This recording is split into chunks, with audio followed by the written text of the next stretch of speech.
one they're gay about.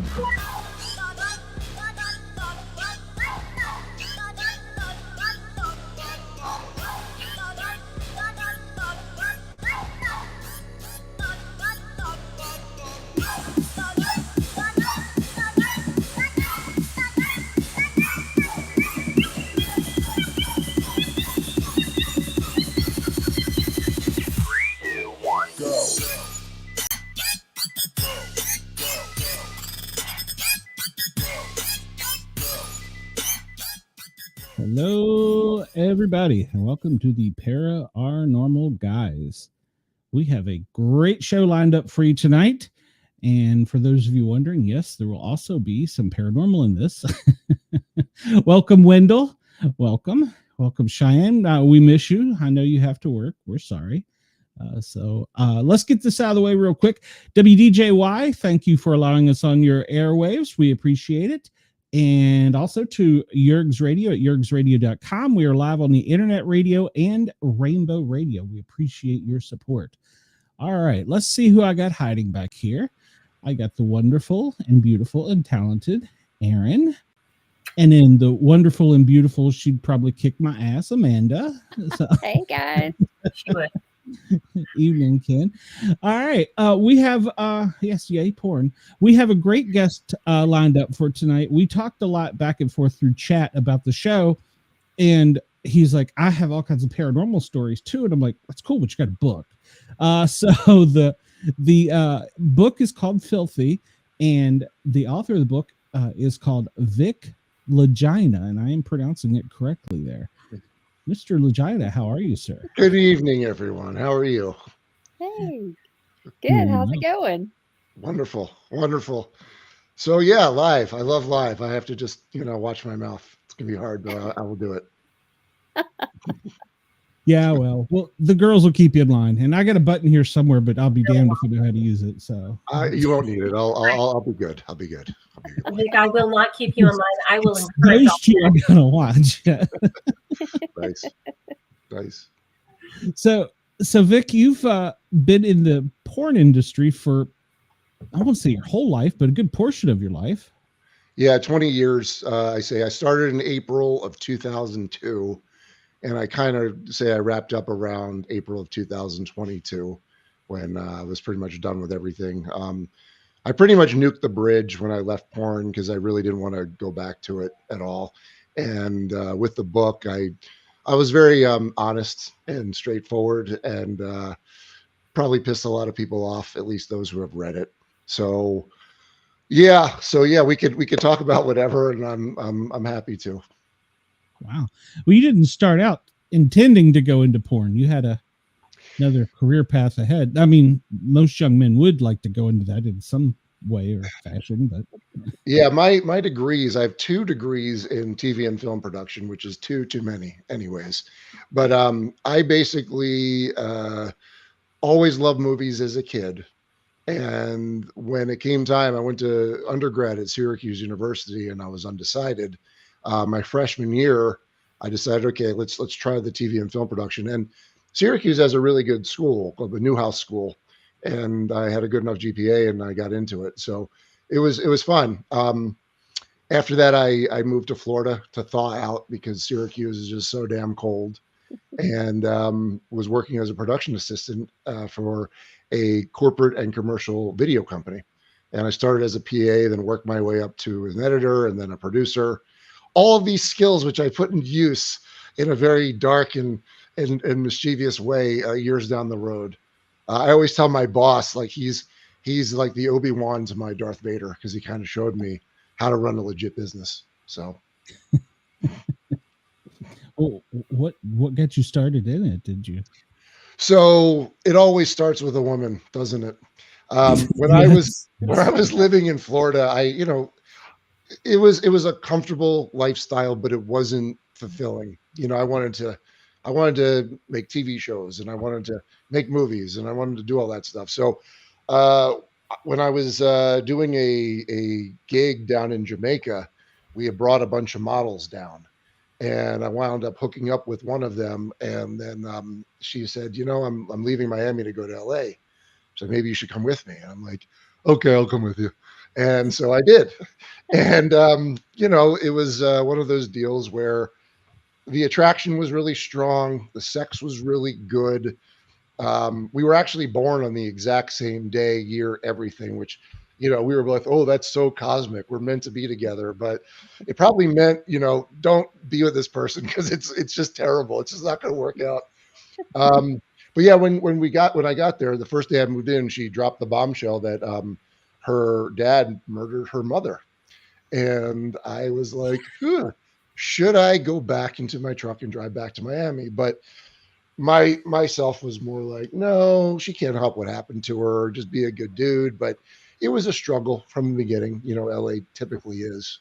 And I was basically I couldn't really find work there because I was more of a producer, and all the jobs were for much lower than that, either interns or everything else. So I would just figure out ways to make money, but eventually it was just getting pretty bad that I answered an ad on adultstaffing.com.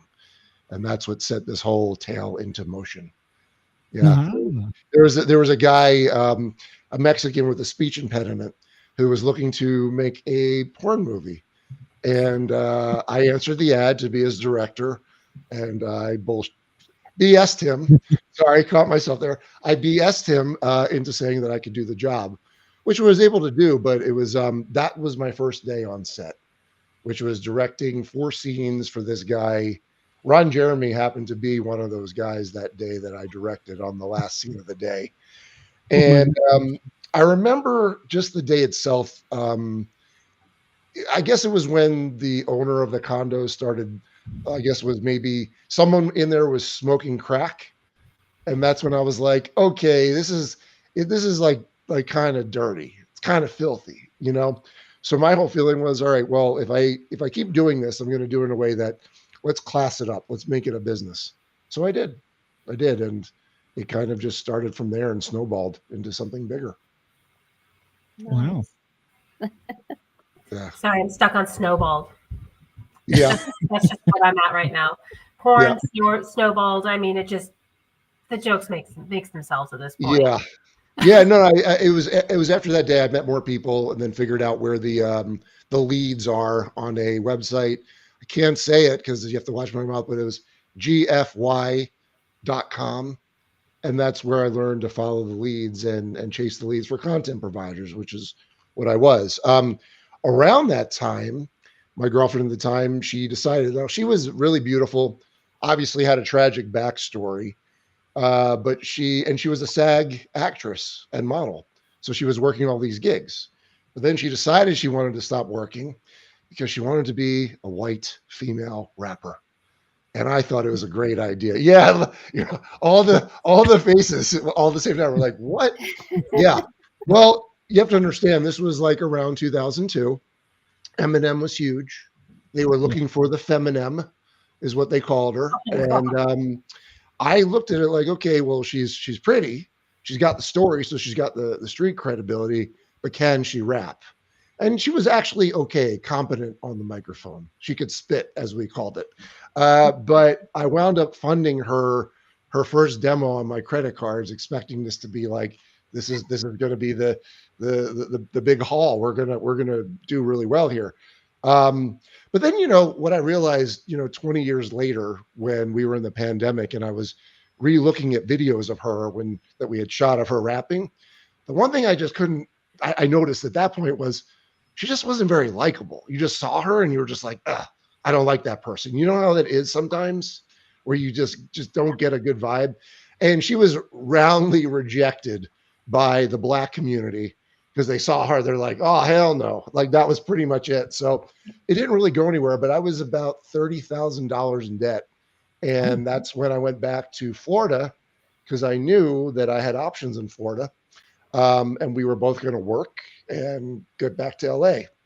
Well, she didn't work and I was working 2 jobs, and she was basically, I was drowning. She was on my shoulders while I was drowning, kind of pushing me down. What wound up happening was after she left me, because I was such an unbearable person to live with, that is when the business took off. This was around 2004 going to 2005.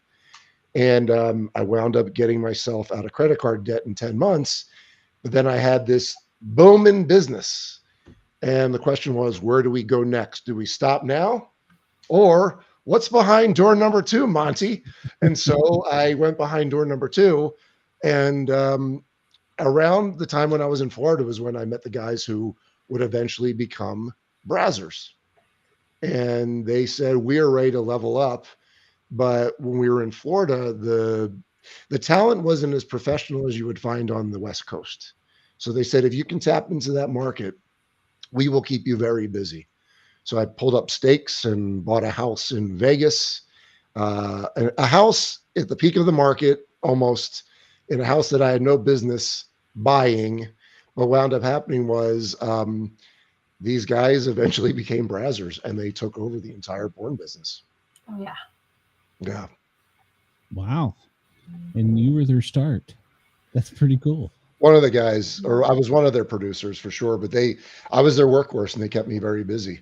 And so when I got to Vegas, I hit the ground running with about $8,000 in my account in a house that was worth, I mean, the mortgage alone was about, probably 2 to 3 times, or let's just say that the mortgage was about $4,000 or $5,000 a month, and I had about $8,000 in the bank. So it didn't add up. The truth is that I shouldn't have bought this house, or I shouldn't have been able to buy this house, but that was the time when everyone was giving away these mortgages, and I should have lost this house. But fortunately, I had a job that was paying well and keeping me very busy. Were you using the house as part of your business at that point? Yes, that was the whole point. They wanted to shoot, and we had to find a house that was that we could change up the looks and do everything. And for about 15 months straight, I was shooting here. I had a back casita, which was my studio, where we had bought doctor's tables and student desks and doing all these things. Like, can I say tits? Is that okay? Tits is okay.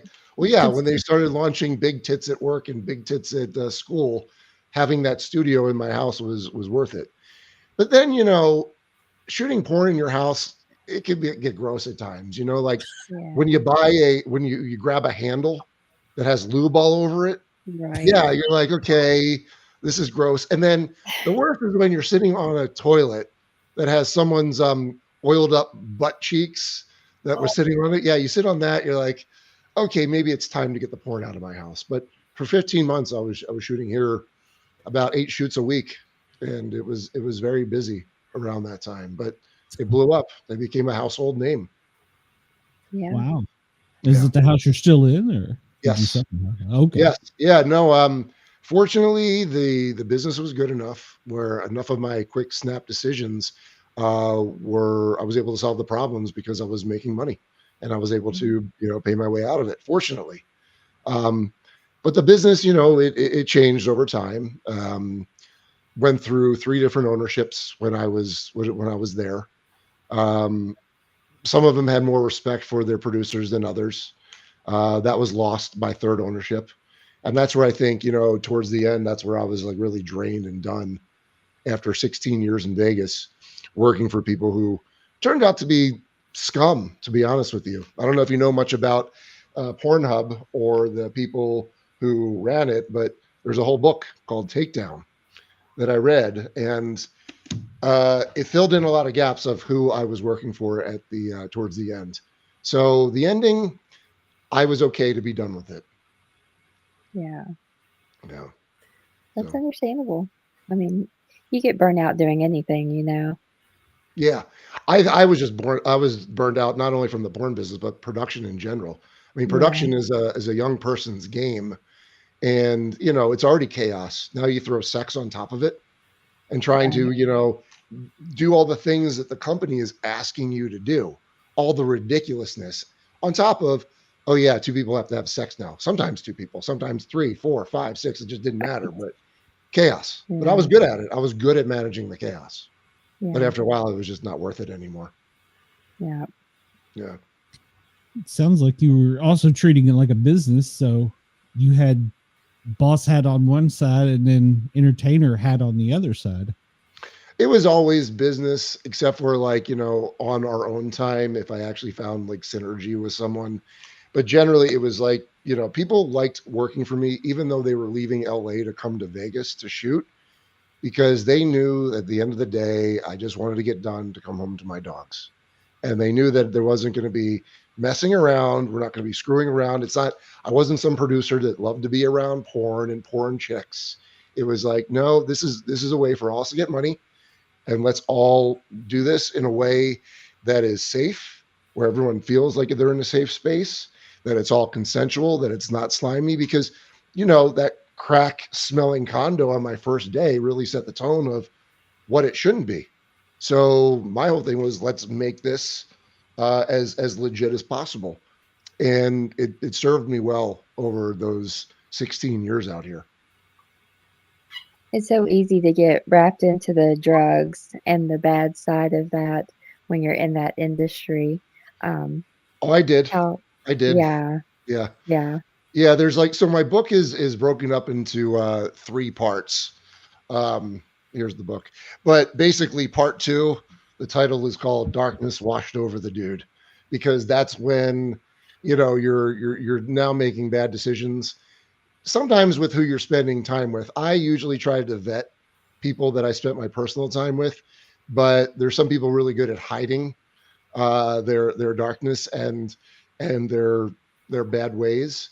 But yeah, I started, just doing a lot of cocaine around 2010, 2011. And I'm not someone with an addictive personality, but the white devil got her claws in me and good. But I was doing it for, pretty hard for about 3-4 years. And after a certain point, I guess that was when I started writing about it all. When I realized that I'm not making the best choices and maybe we should start turning a corner. And so I eventually, weaned off of that and everything else. So yeah, that's really hard. I mean, if you work for any all-male studio, sorry, Amanda. No, that's okay. That's a good question. I do address this in my book. So I was offered, when actually I probably had the least amount of money to shoot, gay porn. This was in Florida. And even though I could really use the money, I said no, because number one, I'm not gay. And number two, I don't watch gay porn. So I don't know, like, it's almost like if you're going to take money from someone for a job, you should do the best job possible. So I felt it was like, I was the one honest dude in porn that was like, I'm not going to just take your money because I don't think I'm going to give you a good product. So I never did it. I just, nothing against it, obviously, but why would I? There's so many other people that would shoot it better than I would. So they should be the one shooting it. it's like going in to do a brain surgery when you're not a brain surgeon. Right. Exactly. Pretty much. But it's one of those things. I look at it and I say, I'm obviously not a gay man, but I know what tingles the happy places, and sometimes that works for me. Mm-hmm. Just like, for men, women on women things works. Right. So, I mean, where's Yeah, that's not uncommon. I've heard people that, straight women, like, I love watching gay porn. Absolutely. Yeah. It's fantastic. Yeah, I mean, you're not alone on that one. I've heard that before, for sure. I mean, that's I read like fairy porn books. I read a lot, and I mean, I watch my shows now and then too. And one of the things that always, sometimes helps, like I was watching one show and it was all about gay men and stuff, and it wasn't even a lot of sex, but it was just that anticipation and the tingle and things like that. And I don't actually think you have to be gay or anything like that to understand that chemistry and that feeling that can come across. Yeah. I mean, look, maybe I could have been very good at it. Who knows? But I just didn't feel like I would know what the hell to do. I felt I would be completely out of place. There's a new word that I learned. My girlfriend actually told me. It's called rundle. Have you ever heard of rundle? No. I know that, but I can't place it for the life of me. Rundle is the smell of gay sex. So I would, I guess that would be my biggest fear, is like, what would the room smell like? Because I know what it smelled like sometimes, even with just straight sex. And, you add the butthole and you don't know what you're going to get sometimes. Is it really all that different from anal sex if it's male on woman, male female porn though? Well, sometimes you have messy days, sometimes the woman doesn't know how to prep, or perhaps ate the wrong thing, or perhaps drank too much coffee. You have those kind of days. Yeah, I detail a lot of this stuff in my book, and some days you really, like, the people who watch it don't really fully understand how disgusting it could be at times.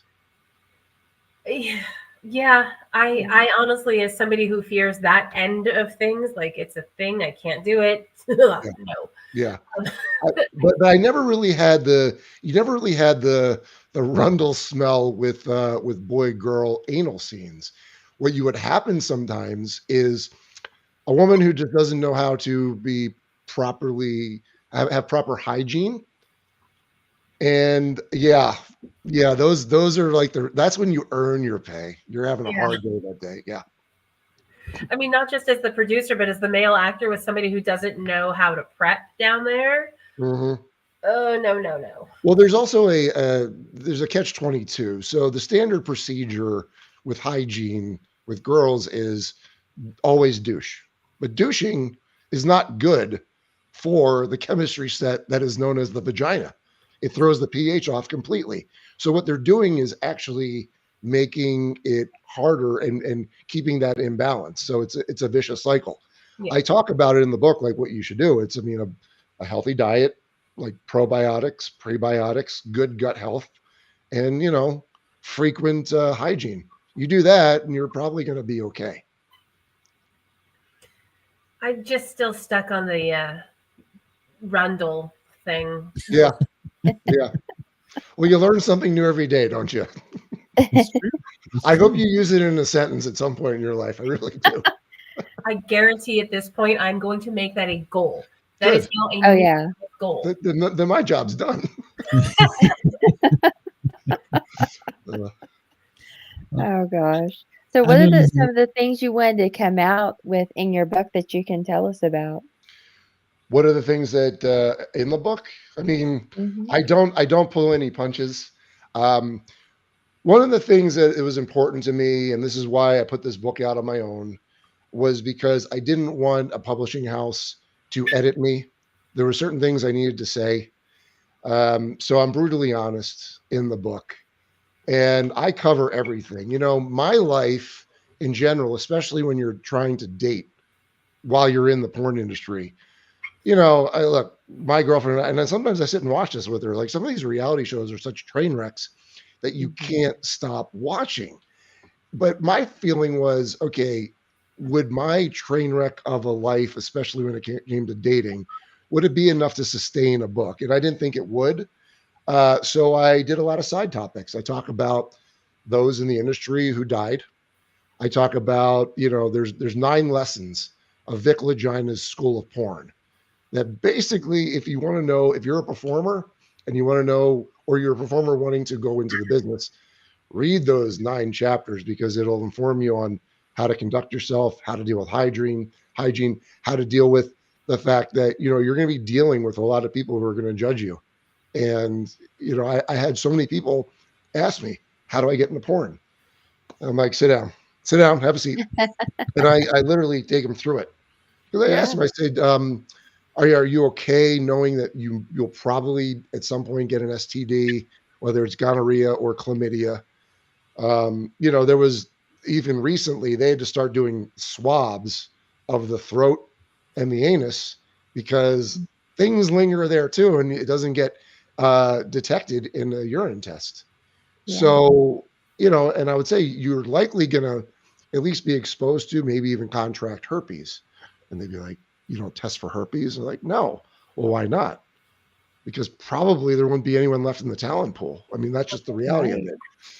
Herpes is in a lot of people's bodies as it is. So when it comes to the book, I just, I really wanted just to be honest and write really impactfully. And you can't do that if you have an editor saying, you have to change this or change that. Right. So there's a lot in the book. But it's also, look, the reality is my trajectory was an interesting one because I, did a huge gamble by coming to Vegas, buying a house I shouldn't have. By all accounts, I mean, I really should have crashed and burned and probably have really bad credit right now. But the truth is that, I worked really hard and I kept my bosses happy. So I was able to get out of it. But that doesn't always happen. And it certainly doesn't really happen in the industry now because things have changed so much, especially over the last 5 years. Yeah, definitely. Yeah. Do you talk about your family in the book? What your family thought about you doing this? Sure. So when I mentioned to my father, this is when I was, struggling in LA, and I said, "Look, Dad, I might, get into, directing porn, going to the adult industry." He's like, "Look, I have no problem with it. I have no problem. It's a legal business. You're not breaking the law. You're putting your degrees to use." He's like, "But don't be in the movies." That was his one stipulation. Don't be. He's like, "I don't want to see you on the screen." And I thought that was fair. But the truth is, I never had a desire to be a porn star. The opportunity was there. It really was. I could have easily done it. But sometimes things should be left for yourself, and that's how I always stuck with it. So I never did it. But I kept it quiet for a while too, until after a while, I just didn't care anymore. Like if people would ask me before, what do you do for a living? Oh, I'm in corporate and commercial video. Oh yeah, well, who are you working for? And then I'd have to come up with all of these stories that I have to make up because, just to cover this lie.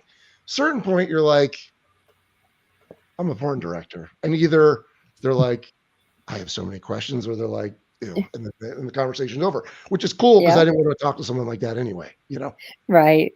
Yeah. I mean, how often did you encounter somebody, when you came out with that, hey, I'm a porn director? Was there anybody ever who came out and just was like, cool? And then the subject was done? Well, if they said usually cool, if they didn't say anything else afterwards, it usually is because they, inside were probably repulsed. But there was others who usually when I would tell someone, they're like, I have so many questions. And that was really it. Like anytime I would tell people what I did, they're like, okay, stop. And then sometimes I would have literally, 8 or 10 people just staring at me, like asking one question after another. And that got me to the point where, well, might as well release a book about it. And then if they have questions, scan the QR code, buy this, read it. It'll tell you everything you want to know. So, Yes, you just need a shirt made with the QR code on it. well, I have that right here. There you go. Yeah. I actually bought it, and it's kind of funny. So usually I give stickers to people, but the shirt is actually pretty good. So nice. Do you have it like on your car? No, I didn't wrap my truck. I don't do it like that. So for me, the total experience was more like let's sell books organically by talking about it, telling people about it. Yeah. Because there's a lot of people from the industry, like performers, who wrote their books. And I mean, not to sound like can I say dick? Yeah. Okay? Not to sound like a dick, but I think their stories are very one-dimensional. You know what I mean? Right. But for someone who was working for the company that took over the entire porn business, there's a little bit more of a dynamic. And I had a front row seat to all of it. And I saw this big monster grow. And, a lot of people, they love the tube sites. I'm not a fan of them at all. I actually think they need to be regulated more, which, I think puts a lot of people not liking me. But I think there's a whole issue here with age verification. That's why in a lot of states, they're blocking access. And I have opinions about that because, back in my day, when you wanted to get porn, you had to present an ID. You had to go to the area and, it's like buying cigarettes. It's like buying booze. It's recommended for adults. Whereas if you have a tube site where you can just say, are you 18 or older? Yes, without proving it. Well, okay, then anyone can do that. And people are getting access to really graphic things at a very young age. And it's changing a lot of things. So I don't think the age verification's bad. I think if anyone was consuming porn anyway, and they're joining a website, you got to put forth your credit card. You got to give your information. their whole argument about it being an invasion of privacy and misuse of information, I think that's a crock. I think it's more because if anyone goes on Pornhub and they have to prove their ID, their traffic will drop even further than what it was after they purged all their content in late 2020. Right. So Yeah, my son was like 8 years old when he first saw something, and it was an older kid on a website showing him. Yeah, so that was really bad. So I totally agree with you. They need to do more to do an age verification.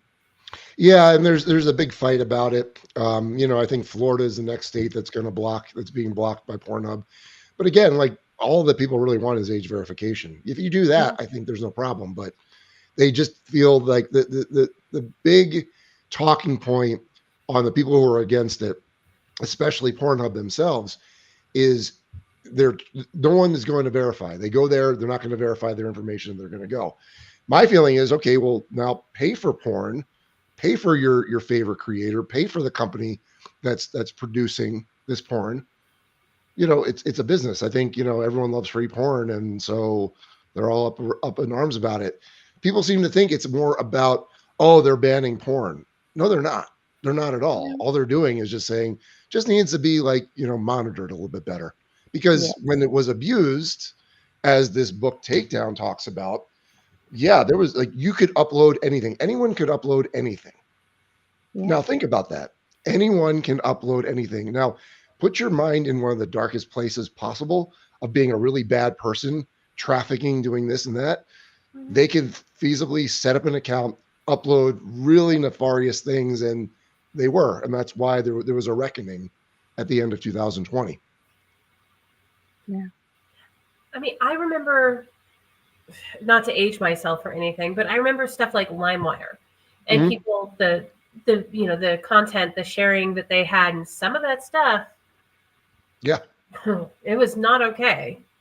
Yes, but I mean, you had to it seemed to be like you would have to do a little bit more rather than just click, okay, yes, I'm over 18 years old, and then you have access to everything, and literally everything. I mean, because there's so many different niches of porn on these tube sites. So there's a big battle brewing. I just think the talking point always on the pro porn people is it's right-wing religious zealots. No, it's not. It's not at all. It's really just people who one are against trafficking or against revenge porn, and also want to be sure that their kids aren't watching things that are really going to affect their psyche. Yeah. I remember in college, I actually did a debate. I had a team debate about the benefits of porn. And, it became a whole thing. And there were sections of the group that I was in that hated the idea. But eventually, when we started going through the psychological benefits, the relationship benefits of being able to watch something like that together, the openness and things like that, there's a lot of benefits to that industry. Yes, there's some really shady practices and there's some really bad things, but it's not just the religious right-wing zealots. It's a lot of people who just don't understand that there's a lot of pluses to it as well, and they're not seeing the benefits that exist. One of my good friends was always bugging me for my password for Brazzers, so him and his wife could make love to Brazzers. And I was like, hey, if there's not proof that this is actually used for a healthy, positive thing, I'm literally one step away from that message that you can actually use it for good. So, yeah. If somebody comes out and says, hey, porn, if somebody like you were to say, porn is good. It's not, if it's done the right way, it's age protected, age verified, and all of that. It has its benefits. Sure. I absolutely would 110% stand behind that. And I'm in my 40s, and I'm supposed to be those, part of the religious zealots or whatever at this point. I'm not, but I'm supposed to be. But right. There's so much good to it. Yeah. Yeah. No, I mean, listen, it's not always a how-to guide. If I were to lead with something to say to guys, hey, your finishing move, it's not automatically a facial. Okay. It just isn't. Yeah. Have a discussion with her first to see, Does she like a facial? But that's the reality. Like, if there's one message I want to get out, probably have a bunch of them, but is I was shooting a fantasy every day, and that's really what it was. It was a fantasy with two consenting adults. And like the whole act of it, of I would get a script from the head office, and I would have to make sense of it every day. And performers would read through the scripts, and they would say, "Okay, I don't want to do this and this and this," and we would have a discussion about it, and it would be very, very healthy. It would work very well. It worked very well for people from my generation, people from the generation after. But when I found that there was a big disconnect with the Gen Zs, of course, why is it everything with the Gen Zs just like I want to say it's probably Gen X's fault because they raised them, I mean, listen, I just see like a lot of entitled, soft people that here is the thing. When you're a performer in porn, the most important thing you have to do is be able to speak up and say, hey, no, stop, cut, whatever. But what was happening with the younger generation that grew up on the iPads and the iPhones and social media is they wouldn't say anything. So I'm assuming that everything's good. I'm waiting on those magic words. Cut, stop, I need a break, anything. And I'm like, all right, let's stop, let's regroup, let's figure out what's up. But what wound up happening was you'd find a common theme with the younger performers that would say, I didn't call cut because I didn't feel like I could, and I didn't want to upset anyone, but I was trying to tell the cameraman with my eyes. Oh, yeah. No. Yeah, you have the same reaction. I was like, no, like you do realize when I'm shooting camera, I'm looking at focus, I'm looking at exposure, I'm looking at composition. I'm not looking at your eyes. I'm expecting you to use your mouth. You adult in the adult entertainment industry. But what was happening was, that it was working so well until the company started validating the performers and saying, we should ask why they're not speaking up. And my thing is, no, you should be saying this person doesn't belong in porn right now until they actually learn, the conduct. Part of it is there's honestly, having raised Gen Z and others, part of it is they're so litigious. They'll look for almost anything to get to that point. Yeah. Oh no, you are responsible. You should be able to see what's on my face, with the exception of can I say jizz? Jizz. Yeah. No, like the rules no longer made sense to me, and that's where I was like, it's been great. I've made enough money. I've made enough moves that when the time was to be done with this, I would be okay with walking away and not looking back. If I wanted to go back, I could, but I just wouldn't feel comfortable doing it because, the mental health of some of these individuals is very questionable.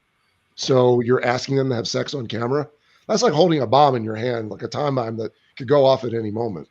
So that's where I was like, I think I'm done. And I'm glad because I probably might not still be here with, all the drugs I was doing that could be laced with fentanyl, and that in some ways I look at it like COVID. COVID was the catalyst which ushered me out of the business. And I'm grateful for it because if I kept going, I don't know if I'd still be here. I mean, that's the honest truth. And that's one of those questions I was going to ask you. How did COVID impact what you did? I mean, for the rest of us, we couldn't even use the toilet without face mask and body suits and stuff. How did that impact you? So my last shoot for Brazzers was on March 13th, 2020, when you're starting to hear there's a virus going around and, we're going to have to shut down and everything else. And shutdowns in the industry were normal because sometimes someone would have a HIV positive test. And so you would have a moratorium on production. So I was used to all that. The virus part was a little bit different, but it was more what was happening because everyone was locked down. So, you start having the performers platforms like OnlyFans and all the other ones. And that kind of leveled the playing field. But when everyone was shut down and everyone was home, that's when the creators of OnlyFans really saw a spike in their memberships because everyone was home, watching porn. That's really what it was. I mean, Pornhub too. They had, huge traffic boosts during all of that. But what wound up happening was you have now a creator who's like, wow, I can just shoot my own stuff with my partner and make most of the money. Why on earth am I shooting company porn? And so then you have, those who are still wanting to shoot, they're not the top stars. They're not the great performers. They're just people willing to shoot. So you're getting a degradation in quality. Like, I'll say it right now. Browser sucks now. Sucks because it's not what it was. It's not what it used to be. So I look at it, I'm like, you're dealing with sometimes, they have some of the top performers because they put them under contract. But for the most part, you've got a lot of younger performers that don't know how to perform, that are green, that might have a big following. It wasn't about the whole act of being a strong performer. That used to be something that people aspired to be who were in the porn industry. Now it's just a bunch of influencers that are willing to play with a penis on camera.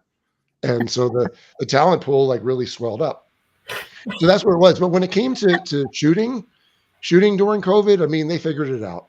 They did, the COVID testing and doing all that and more frequent testing and everything else too. But I looked at it like this job was already difficult. I don't want to deal with a situation where now you're dealing with even more insane testing and now you're dealing with very fragile performers. So for me, it was time to go. It's time to be done. That makes sense. So what are you doing these days besides writing? I don't really have to do anything. That's the beautiful part. Yeah. So my thing was I didn't get married and I didn't reproduce, which was able me to leapfrog into retirement a lot earlier. Like half the money I made was through porn, but the other half was through real estate and buying and selling real estate. So I'm okay. I wake up every day. I hang out with my dogs. I hang out with my girlfriend. I get better at the piano. I read, and then, market my book and trying to figure out what comes next. It seems like people want me to write more. They want to hear more stories. And with, 3,792 scenes under my belt, there's definitely still gold in those hills. So that might be what comes next. Yeah. Awesome. Yeah. One question I have, as a firefighter paramedic, did you ever have to get the paramedics to come to anything? So interesting story. So my first year shooting in my house, there was a girl, I talk about it in the book. It's called the G hole, right? It's the chapter about the G hole. And this girl, she was in Vegas for a couple of days. There was a few anal scenes going on. And this one shoot, it was a lot of baby oil. I learned to hate baby oil over time because there was just so much baby oil. And mopping up baby oil off my wooden floors after a day shoot, like that got old pretty quick. It's like glitter; it never goes away. Right. It's like like the herpes of oils, basically. But the reality is that my makeup artist does her makeup. She leaves, so now it's just me and the male talent. And I say male talent, I use that word loosely because this guy was like a 200. This was before browsers blew up, like right before it. So we were dealing with like $200 guys, and you get what you pay for. But I'm shooting this girl and we're doing the whole tease thing, and she's got baby oil, all over. And then eventually she goes to like against the wall, and then she slides down the wall. She was like giggling before that, but then slides down the wall. And me and the dude are like, what's going on? Now he was in the military. So right away he picks her up. We go straight to the shower. He turns on the water. I hear her go, and then he tells me later that she was like lapping the water, like licking it like a dog, and then he like puts her on the ground and then covers her with a towel. And I call her agent. And I'm like, dude, your girl just passed out. He's like, okay. He's like, is she breathing? Yeah. Is she turning blue? Yeah. Is she turning blue? No. Okay. Well, I'm assuming you don't want to call 911 and have ambulances like in front of your house. And I'm like thinking about it. I'm like, no, I don't, because then you have a stretcher of a oiled up porn chick like being loaded into a. That's not going to go over well with my neighbors who were already not liking me at that point because they knew what was going on in my house. So I said, no, she's fine. She's fine, and I don't want to call 911. He's like, well, keep an eye on her. Let me know if anything changes. And we did. And eventually she woke up, and my makeup artist, who I brought back to the house because I didn't want to have a passed out poobah on the floor with two dudes, like that just reeked of like, this could go very bad. So I brought my female makeup artist back, and she kept an eye on her, and then rolled her greasy self like to the airport, and she became Southwest problem at that point. But at that point, I was like, okay, we have to enact a very strict drug and alcohol policy because I don't want this to happen, especially under my roof, because that's bad. But otherwise, no. I mean, my one production manager, he almost cut off his hand with a handsaw, but I called the paramedics at that point because there was a trail of blood leading to the bathroom where you would normally find the corpse if you were watching like a horror movie. But what? How? Sometimes you're cutting stuff like paneling or trim for anything, and he cut his arm. And I never was really freaked out by gore or blood or anything like that, but when he had the towel on his arm, I said, all right, take it off. I need to take a look. And I saw it. I was like, yeah, you've got some nerves and you got some bone there. All right, let's call 911. Yeah. And I mean, everything was fine. He was okay. But, that prompted a visit from OSHA. And, you have all those problems. Yeah. So how do you explain that to OSHA? So we were doing a porn set, and well, here was the thing. So I had 2 studios over the course of my career. After I was done with shooting in my house, we rented houses, and then we were at one house for about 15 months, and I was getting the feeling that we were being watched. And shooting in houses is a very gray area. So I got us to a studio because shooting porn is legal in Clark County, Nevada. Yeah. You just have to get the proper license, and you have to be zoned properly.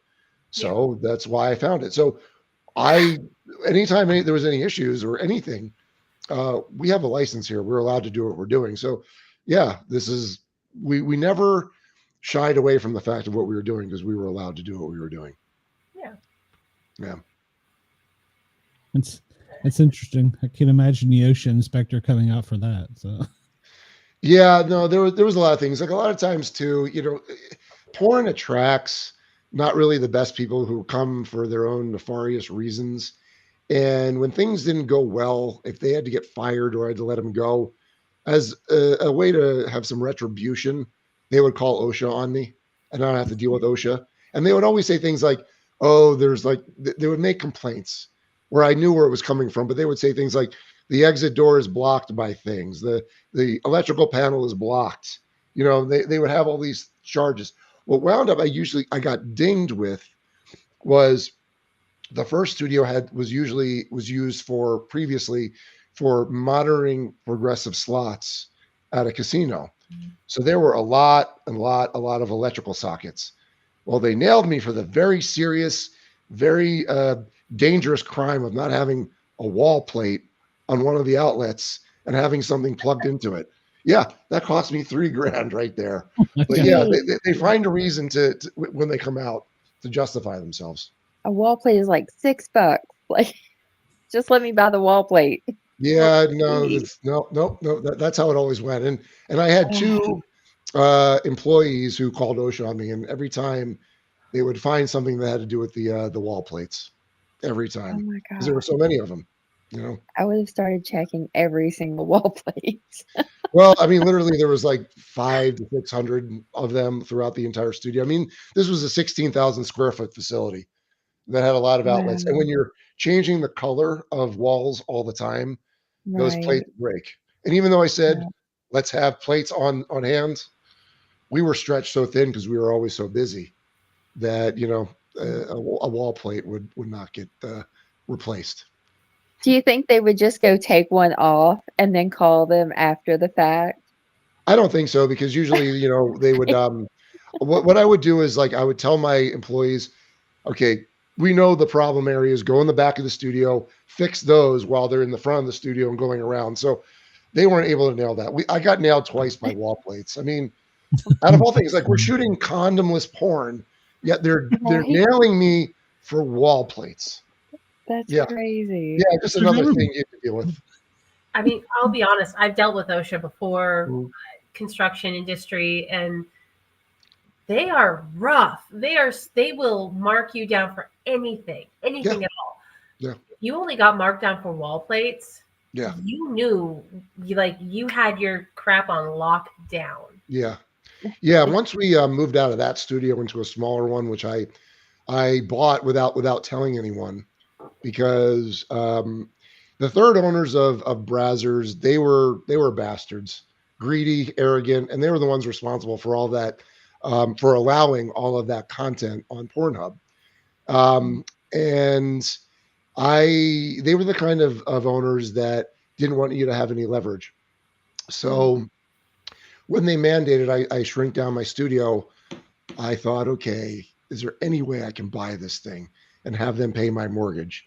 And they did, and they didn't know it until it was all over. And then I sold the studio, and the tenant I brought in and did okay on the deal. So good for you. Good for you. Thanks. Good for you.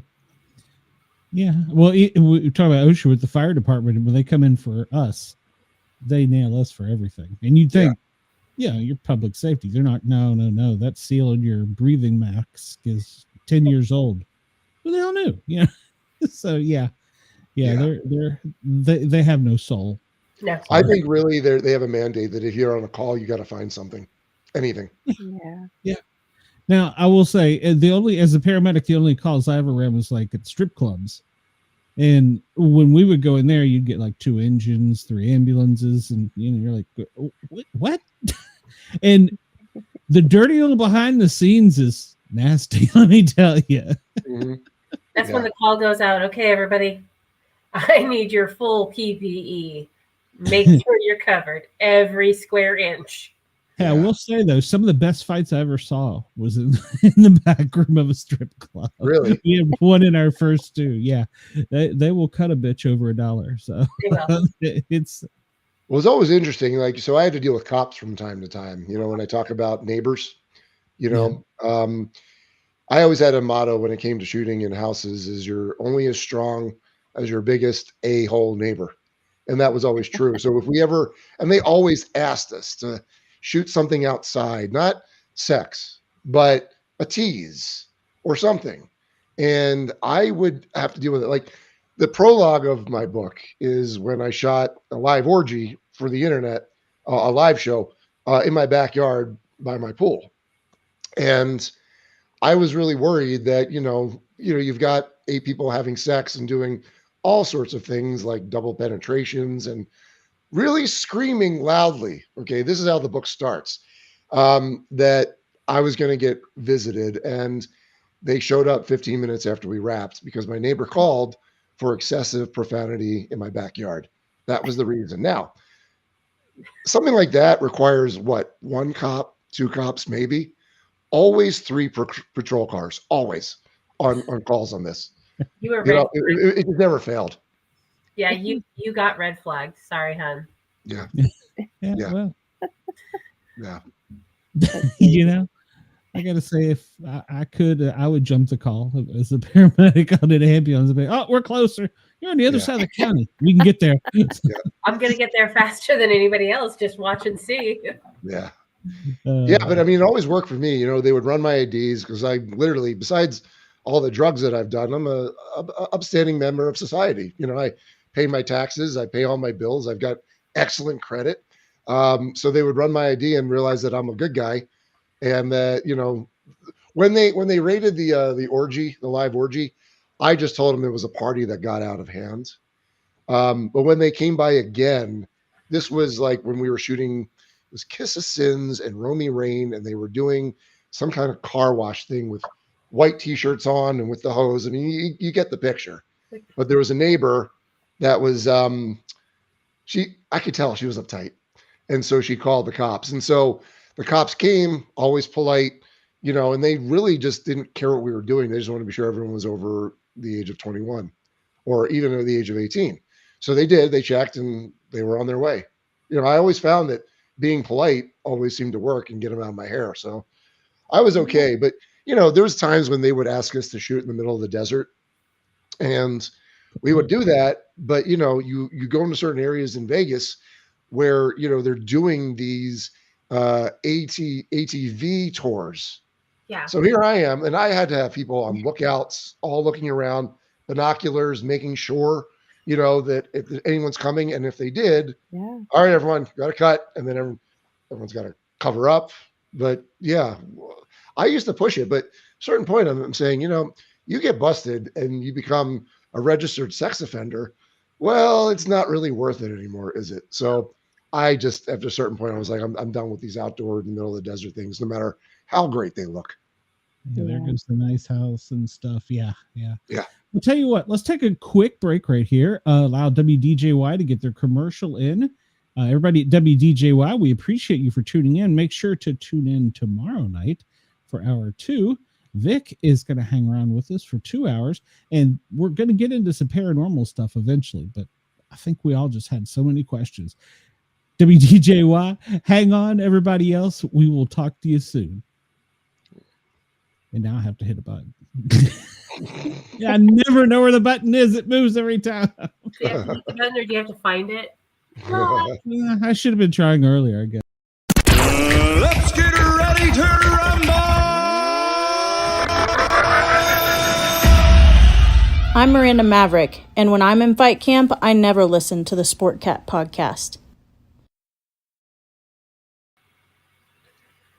And welcome back to hour 2 of the Paranormal Guys. WDJY, we appreciate you for tuning in. Jurgs at Ross Radio. I do that every time. You do. Ross at jurgsradio.com and Rainbow Radio, we appreciate you for allowing us on. Hour 2, we have Vic Lagina, and we've been discussing, well, basically the porn industry and getting some good information. And, Vic, you said something as we were going out there. In public safety, if the person's nice to you, you don't want to jam them up. You don't want to jack them up. You just, because as a public safety member or officer, whatever you want to call it, we had so many people be nasty to us. It was rare to see somebody be nice to us, if that makes sense. Yeah. And yeah, I would go out of my way. If you were nice to me, I would bend over, do everything I could to help you. But if you were a jerk,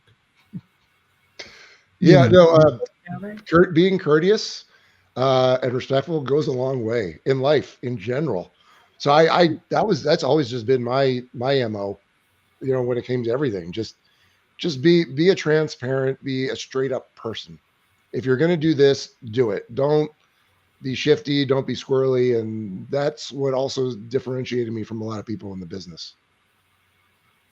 Yeah, I would think there's a lot of used car salesman type in the business. Yeah. Honestly, if I got a call from somebody and they were like, hey, this person's doing this, so we had to go out and investigate, and they said, hey, look, I'm gonna be honest with you, I'm shooting a porn. Mm-hmm. I would be okay with that, as long as, like you said, everybody's of age and you're meeting all of the regulations. I'd be like, hey, they're doing nothing illegal, they're honest, they're not lying. It's a free country, do it. I will tell you a true story. Our fire station, I won't mention the number, but we had one of the most well-known clubs in Atlanta in our first due. So pretty much almost every weekend we'd end up out there for something.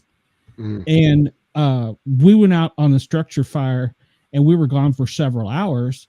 It was late in the afternoon when we left, and it was even later when we got back in. We came back in, and there's all this brand new furniture, like sofas, recliners, like 2 big, huge sofas and these nice recliners.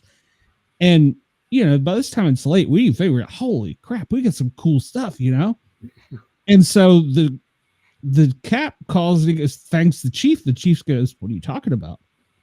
And so the chief calls the chief above him. Nobody knew about this. Turned out there was a note on the front door. We never go in the front door at the fire station from the strip club. That was their old furniture. They donated it to us they saw we were out. They came in and moved it in and moved ours out and decorated it for us. We were all like, oh, and we were the hazmat station. So we were like, oh. Yeah. Strip club furniture sounds awesome. Sounds like a staph infection waiting to happen. Yeah.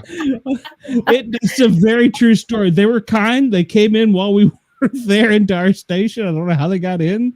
I mean, maybe the door was open, maybe it wasn't. I don't know.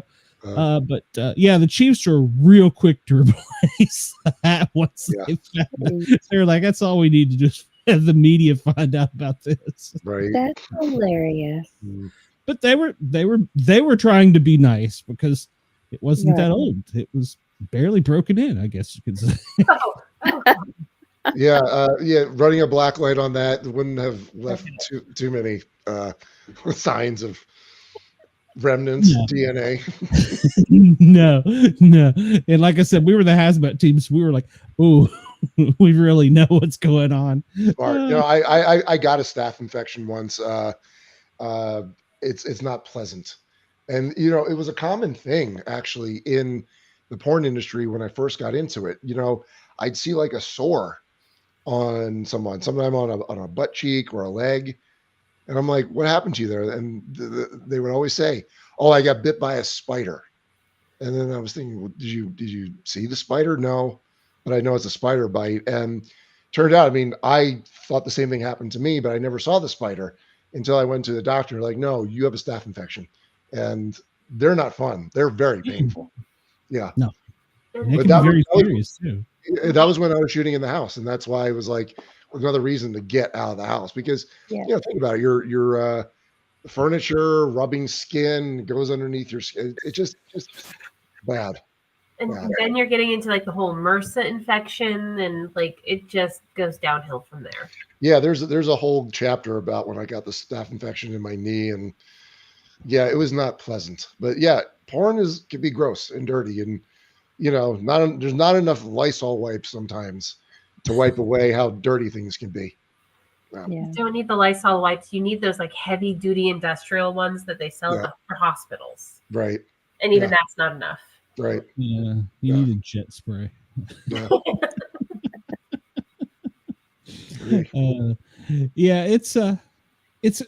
I also have been I'm a sports fan, and I've been a paramedic on several different type of sports, and they're nasty too. The impacts with each other, they will pee each other. Sports is a nasty thing too. And I always says that I was like, this is going to be cool, but once it's full contact or something, it can get nasty. And I was like, ugh. So it happens in MMA, happens in wrestling too. Staph infections are common in that end, but no. And then, here's the other thing too, when it comes to like, diseases and everything else. When I first got into the business, they only tested for 3 things every 30 days. Like that's how archaic it was until about 2011, 2012, when they started requiring 14-day tests, and they were testing for about 7 or 8 things. But then what happened was, once the talent pool swelled so much because of OnlyFans, that's when you start seeing new stuff. Not really new, but something different. Mycoplasma genitalium was the latest thing. Yeah. And, I asked my doctor about that. I said, is Amgen, is that on the rise? He's like, that's more of a European thing, but because there's, Europeans and shooting porn over there. And that became a whole thing where they had to start testing for MGen is what it was. There was also a time too, where people started giving ringworm to each other. Yeah. So I literally had to write emails to the agents, and I said, listen, because everyone was boarding on a plane to Vegas. I said, if your talent has ringworm, do not get on the plane, because if they show up with ringworm, I got to cancel the day, hit you with a kill fee. So let's not do it. But you literally had to tell this to people. Like, you would think if you had ringworm, get it cured before you go back into the work pool, but not these people. Nope. Like, sometimes the agent will say, oh, just throw some cover up on it. Yeah. And so it became this whole thing where they were like, we have to get this under control, or the health department is going to now intervene and shut us all down. So that was fun. Ringworm. Yeah. Which isn't a worm. It's a fungus. It's a fungus. Yeah, misnomer there. But yeah, that was a good time. But yeah, porn was pretty gross. Still is. Is there anything that would make you go back? No. I mean, here's the thing. If the truth is, a lot of people leave porn and then they go back to it. Because why? Because the money's good, it's quick. And the truth is, if you get a lot of people in the business, they're used to making that much money that quickly. Going back to a job that doesn't pay as well, that takes that much time, it's not very alluring. And the truth is, especially with performers, there's a certain stigma that's attached.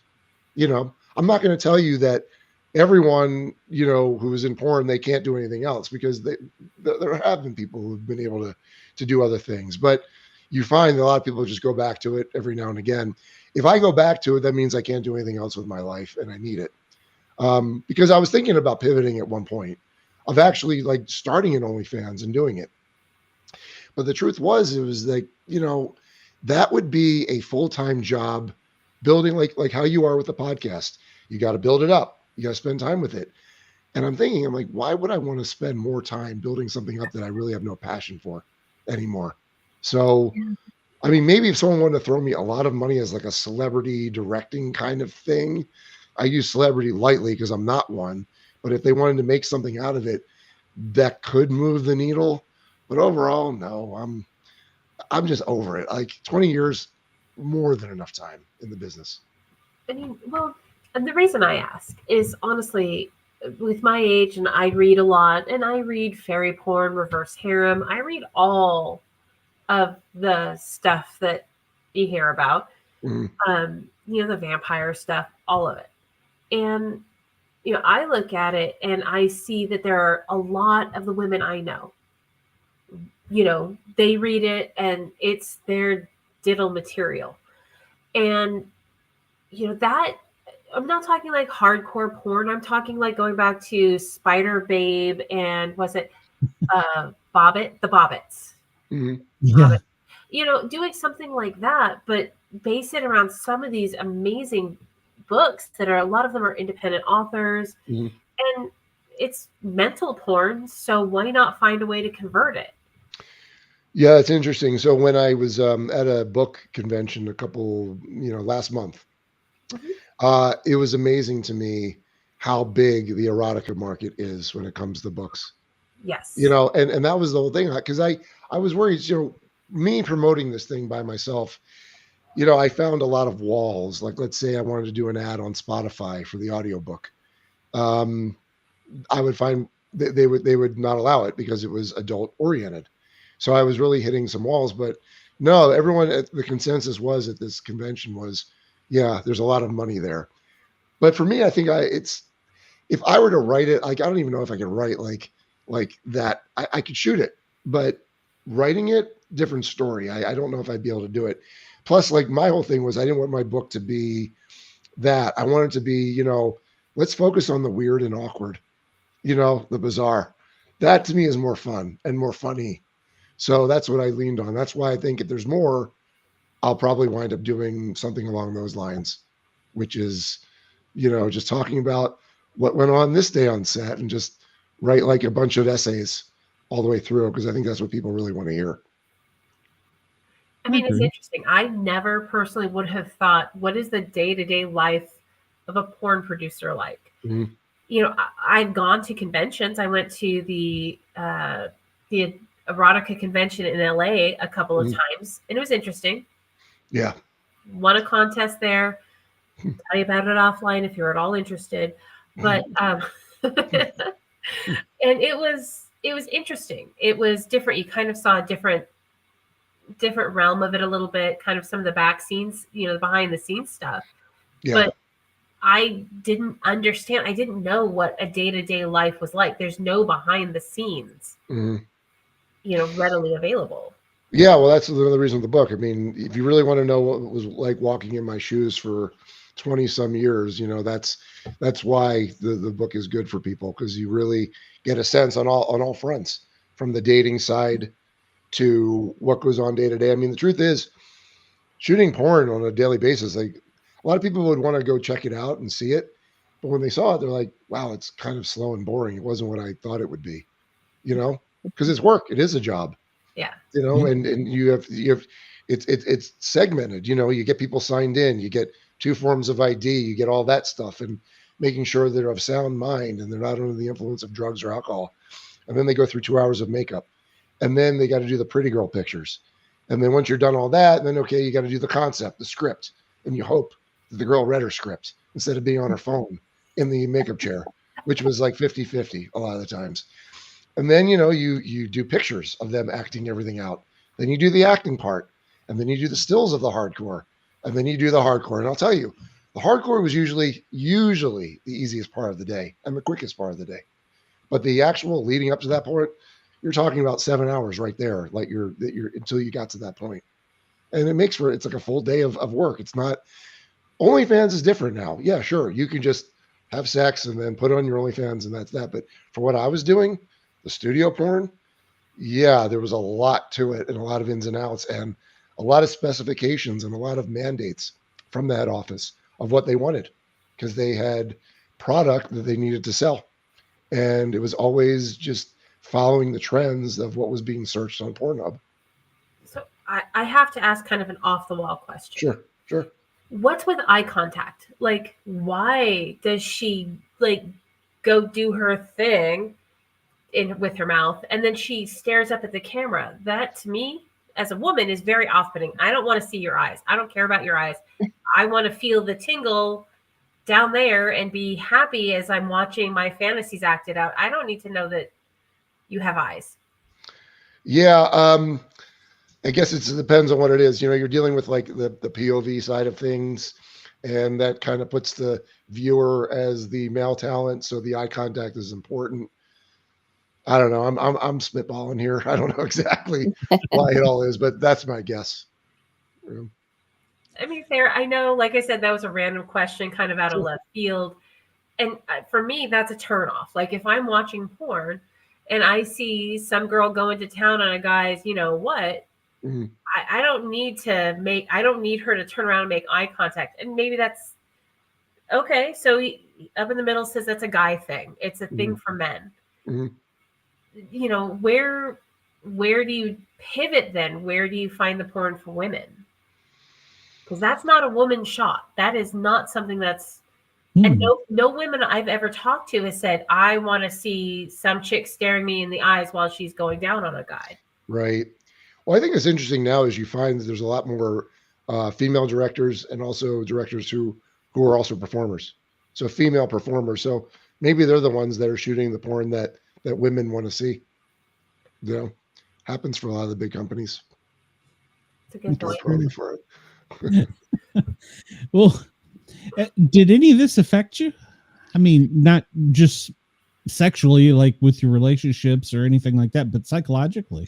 Sure. Well, the thing that I was trying to figure out is, besides, the I guess the energy effect of cocaine, why was I doing it? Because we were busy. Like around the time I started really doing a lot of coke, it was we were outputting 25 to 30 shoots a month. So I mean, we'd be knocking out like a couple a day, and I would have multiple crews. And maybe I should have taken Adderall instead of just blowing lines all the time. But what I really figured out was, and this was when I was writing the book, especially when I focused on those who died and then reading up on them and why they died and how they died and reading their obituaries, the one common denominator I found in all of them was there was a lot of pain. And, they were in a lot of pain. And for me, I always felt people's energy.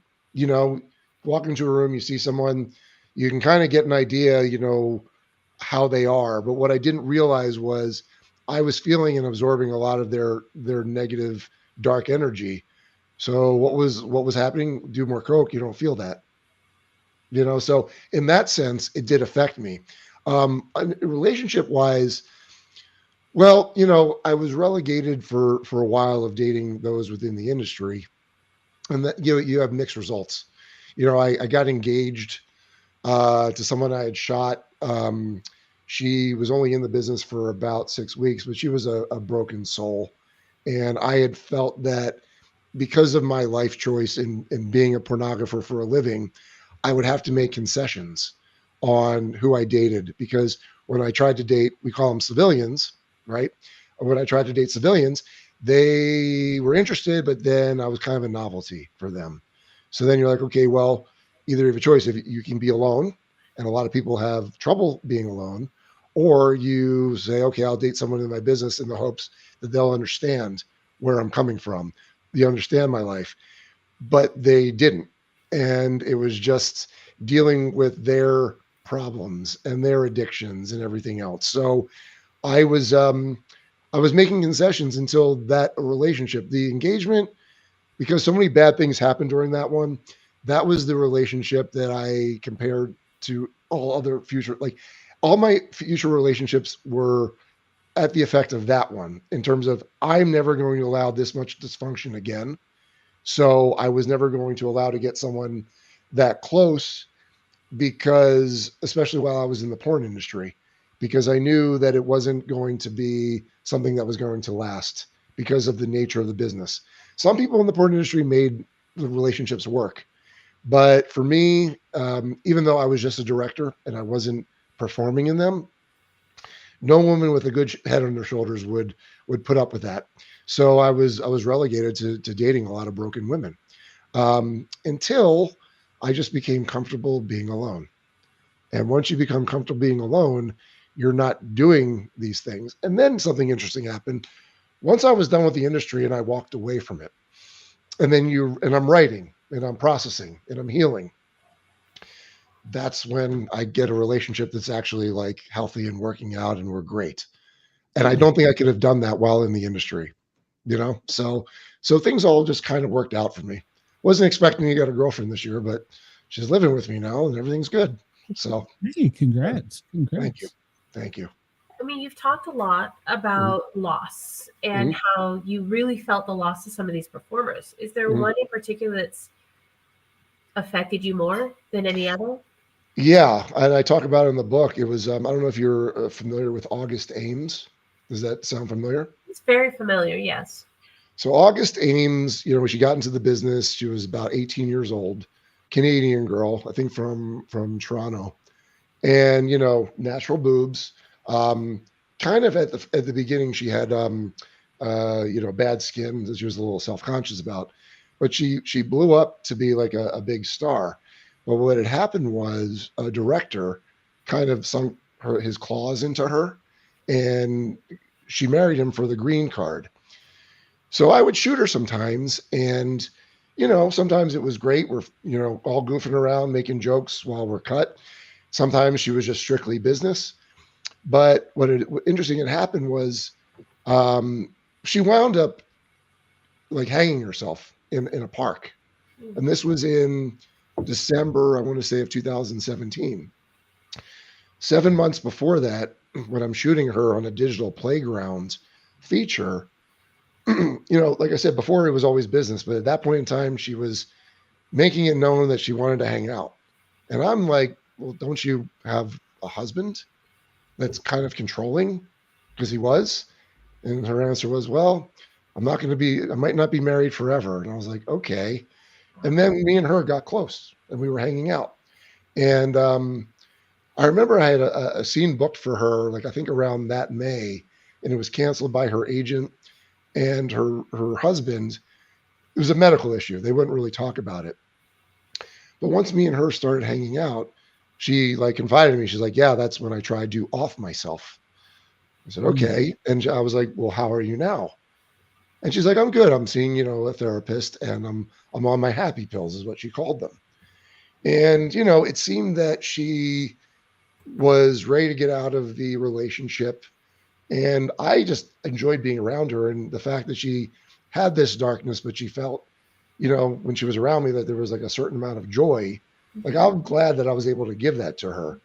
But when she wound up like successfully killing herself, that's when you're like, wow, okay, I was really close to this. And it turned into like a huge tragedy that there was blowback from it. Someone started a podcast about what killed her, and they wound up interviewing a lot of people, and they wound up interviewing me because there was a shoot that went down, one of the sets I did, that literally the day after we shot it, I was getting calls from my superior about what happened on your shoot yesterday. And I'm like, I don't know what happened on my shoot yesterday. Now, mind you, after that shoot, me and her were together. So I had no indication that there was anything wrong that day. But apparently she went home and her husband saw that there was bruises on her body and he flipped out. And, it became this whole thing where the narrative was being built that because of the scene that she shot with this male performer, that was the reason, that she killed herself. So I had to deal with all that. And that's when it started to sink in with me that just like during the scene, she never called cut. She literally went through the entire shoot. Like I watched the scene over and over. What did I miss? Did I miss something? Because I was really wondering like what went wrong, especially with a girl who always called cut when she needed it. So I don't think that was just a narrative that the husband was trying to make, that this scene caused her to do it. There was a lot of cyberbullying leading up to the days before she killed herself.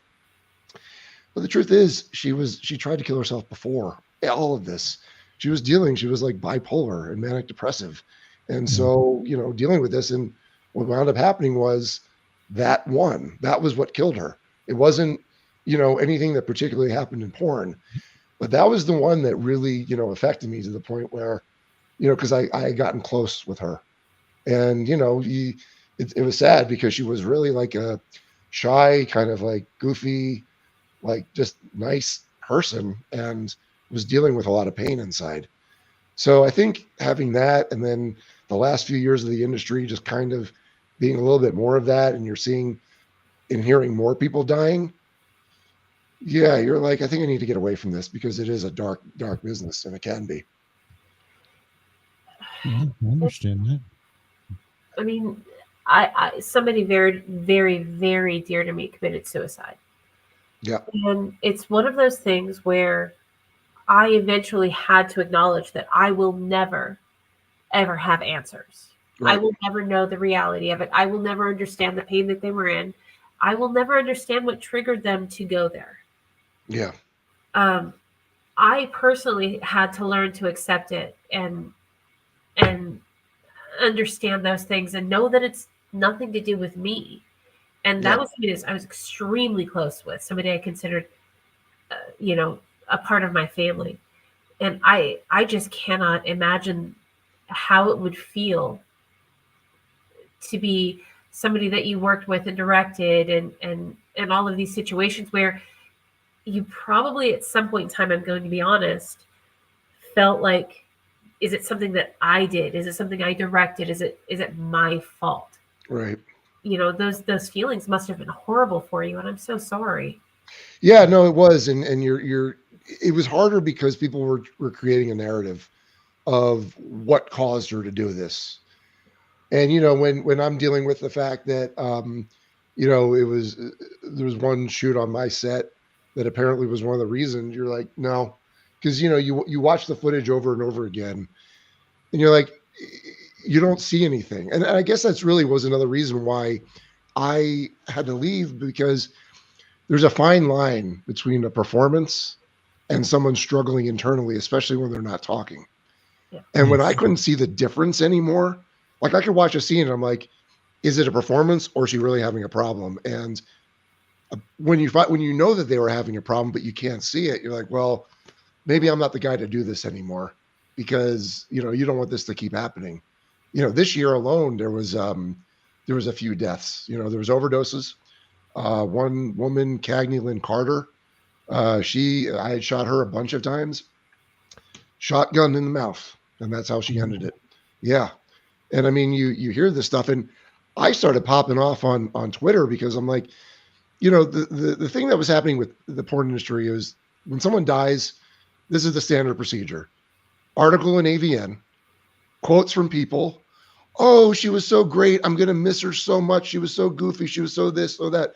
I'm thinking, where were you, before all this, when she was in all this pain? Because that's like the standard thing. And they're not addressing that there's a bigger issue here. So, I mean, for your mainstream films, you have something like SAG, right? Mm-hmm. Screen Actors Guild. And it's kind of like a union, right?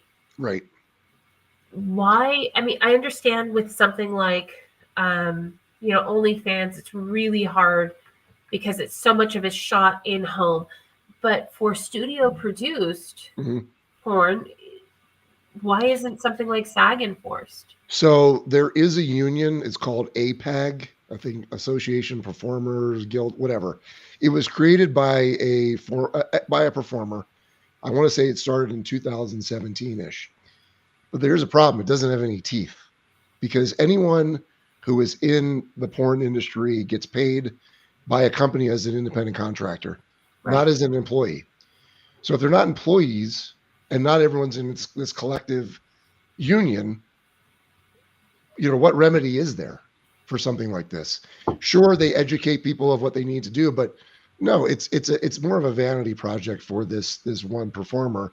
I don't think it does what it's supposed to do. Could they benefit from it? Sure.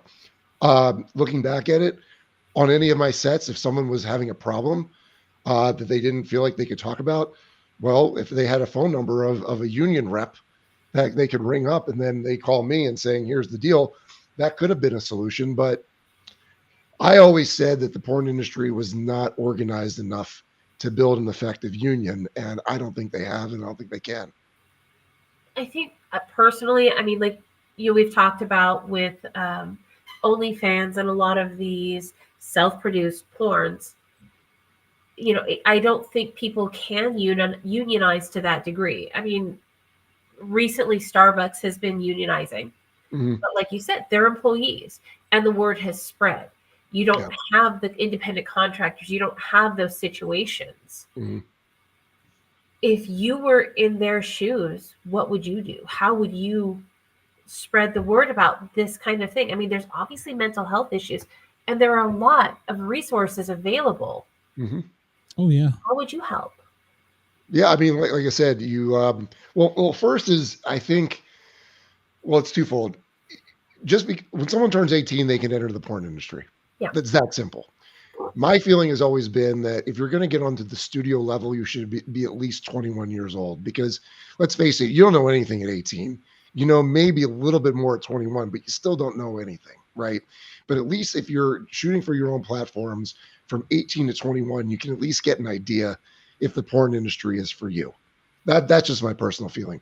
But I think that every performer, one, that they enter, they need to be vetted by their agent or whoever else is. They should ask this one question: should this person be in the porn industry?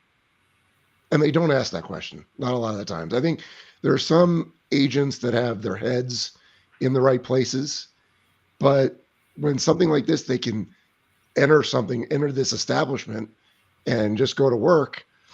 They need to be schooled, they need to be educated, and the education isn't there. At least I haven't seen it. Have you ever thought about taking to that side? I mean, you said you will not work in, you won't be a producer, director again, but have you thought about being a representative and helping these people? I have thought about it, sure. I just wonder if the industry even wants me or needs me or wants to do something like that. Because I'm talking from someone who's a compassionate individual that ran a business that actually is worried about people.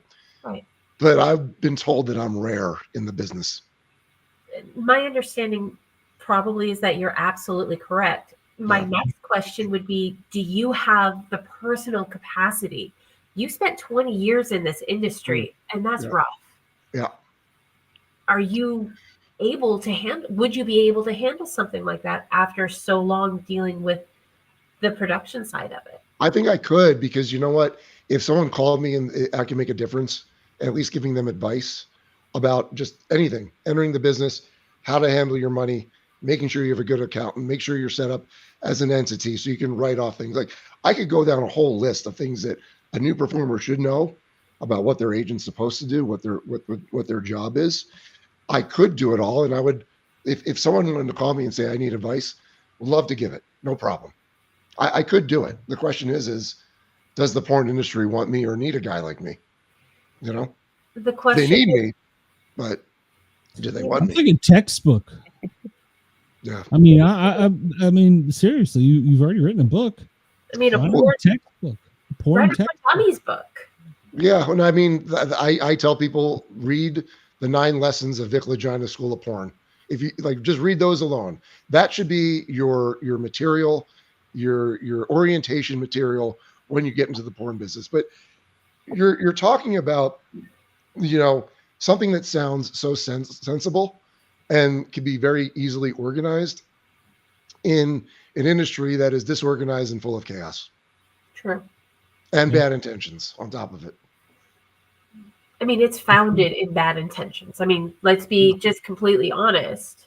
Mm-hmm. It's founded in the idea of greed and money, and you know, we can utilize these bodies to make money.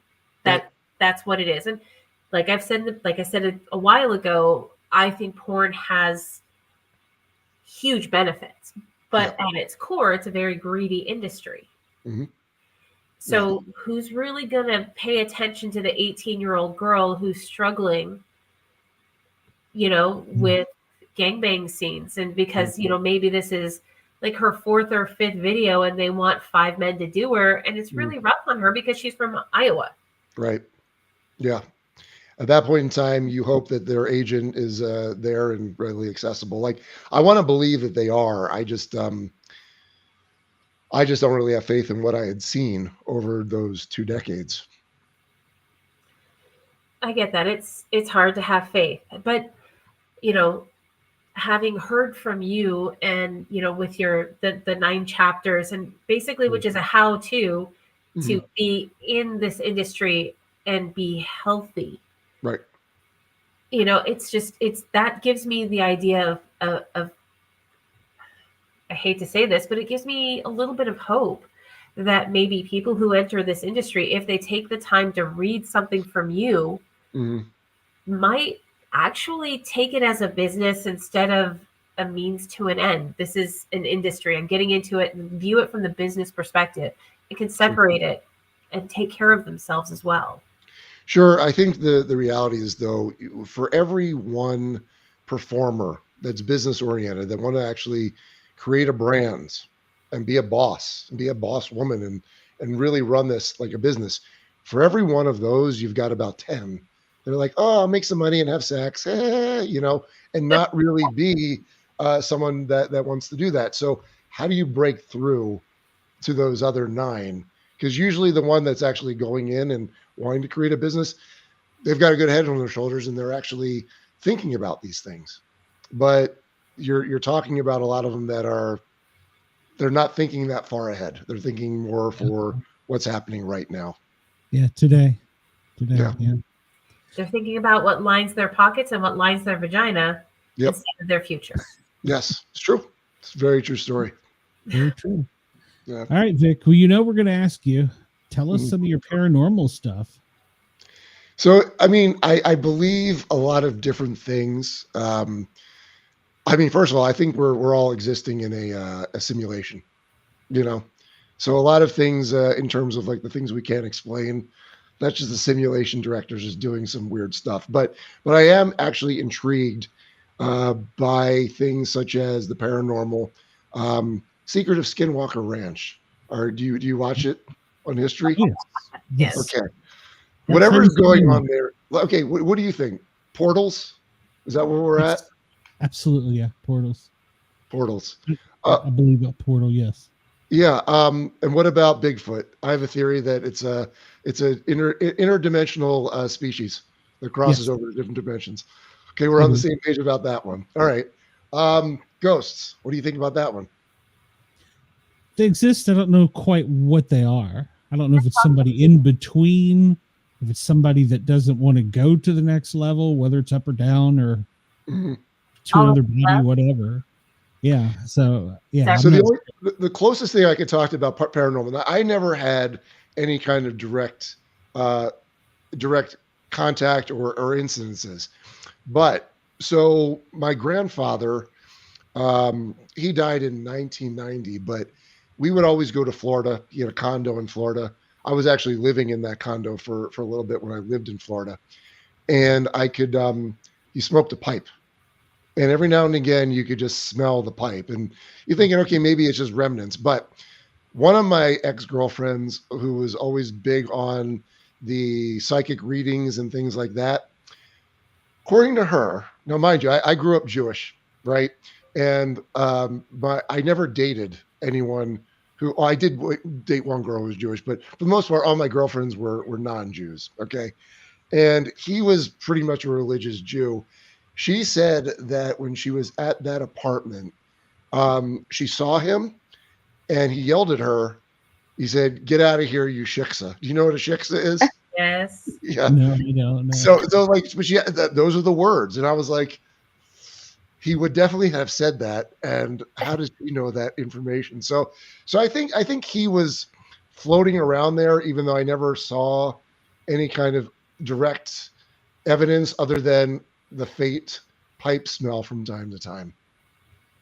Well, if you're not a sensitive, if you don't have that, then actually one of the most common things that entities can do is actually reach you through smell, because that's a little bit easier to manipulate, which sounds really weird. Yeah. It sounds bizarre. But being somebody who hears, I don't really see spirits, but I hear them and feel them. So there's like a bunch of different levels when it comes to that. So being somebody who hears a lot and feels a lot, but doesn't really see a lot, the most common thing that people don't realize is that those lingering smells, those things that might remind you of your grandma when she was cooking, that particular maybe smell of vanilla from your favorite cookies that she always used to make for you when you were sad. Yeah. Possibly, could that maybe be her visiting you and comforting you? Because it's easier to bring those. I mean, just think about it from a scientific level. You know, if you think about it from a scientific level, the things that create the smells they're much easier to manipulate. That's why they can make perfumes. Okay. So if something is out there, one of the easiest things to manipulate is going to be your sense of smell. So if you're not particularly sensitive, you're going to be able to smell more than you'll be able to hear or see or even feel. Right. Okay. I mean, I buy into that for sure. Yeah. I mean, that's why we have perfumes, right? Right.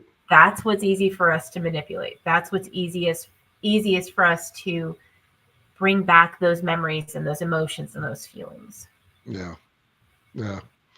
Trying to think what else too, like other paranormal things that have happened. I do remember, this was actually interesting. I was sleeping one time and I felt like someone screamed in my ear, woke me up, and I was like looking around. I was like, and I walked through my house. I was like, is someone in here?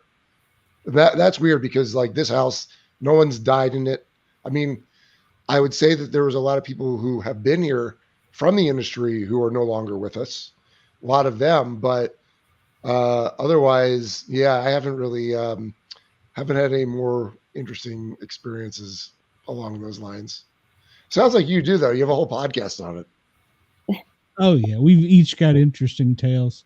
I was going to sleep one night and this voice in my ears, I'm cuddled up on my pillow, says into my ear in a whisper, and I can feel the breath, "She knows everything," is what the voice told me. Yeah, I come straight out of bed and I was like, okay, first off, who is she? What does she know? Wow. And who the hell are you? So yeah. Yeah, I mean, I did have an interesting experience. So I talk about it in my book. When my mother died when I was 15, and I was actually in Israel at the time of when it happened. And I learned about, you know, she had been dealing with failing health for a while. She had something called alpha-1 antitrypsin deficiency. And yeah, and she, you know, at first wasn't allowed to drink any alcohol. And then she had to cut out salt. And then eventually, like, she was going to get a liver transplant because it affected her in the liver. Like some people, it affects lungs. Hers was the liver. Well, I went away on this trip and I found out literally the day before that, like, she was basically on death's door. And so I spent the entire night, just trying to imagine a life without my mother. Figured I went to sleep that night for a little bit. She did visit me on the dream. She said goodbye to me on a beach in the dream. So I don't know if that was genuine or if it was something else. But then when I had the phone call with my father the next day, he confirmed that she was gone. So perhaps there was something going along with that. Like, dreams are an interesting thing as well, because you always try to decipher, what does that dream mean? What exactly do you do? Where do you go when you're dreaming? What exactly is it, other than physically resting the brain and the body? But that was the closest I had to something like being touched by that. Yeah, I had something similar happen the other night. My brother actually had Alpha 1 and passed away last year, and his wife passed away the year before that from COVID. And I had a dream with them both in it the other night, and we're all very social people. So my brother was talking to someone. It was like we were sitting in a hospital waiting area, and he was talking to someone on his right and was sitting on my right, and then his wife was on my left. And when my brother passed away and we were cleaning everything out of their apartment, we realized that my sister-in-law had Down syndrome, or a little bit, but was functioning, high functioning and everything. And we found all these pamphlets where she had taken all the words from the pamphlets and written them in alphabetical order and everything. And I told her, I said, we found your pamphlets. Did you know that you had this? And she said, they told me a long time ago, but I wanted to go on with a normal life and try to have babies like everybody else. Of course, they were never able to have children, but that was her answer to me. So I woke up the next day just in tears, because I got to see her and talk to her in my dream. And yeah, I think that was very real, and she visited me. Yeah. Okay. I think that you're very, very lucky, both of you, to have had very pleasant dreams. Yeah. Until recently, I was staying in the house where my father passed.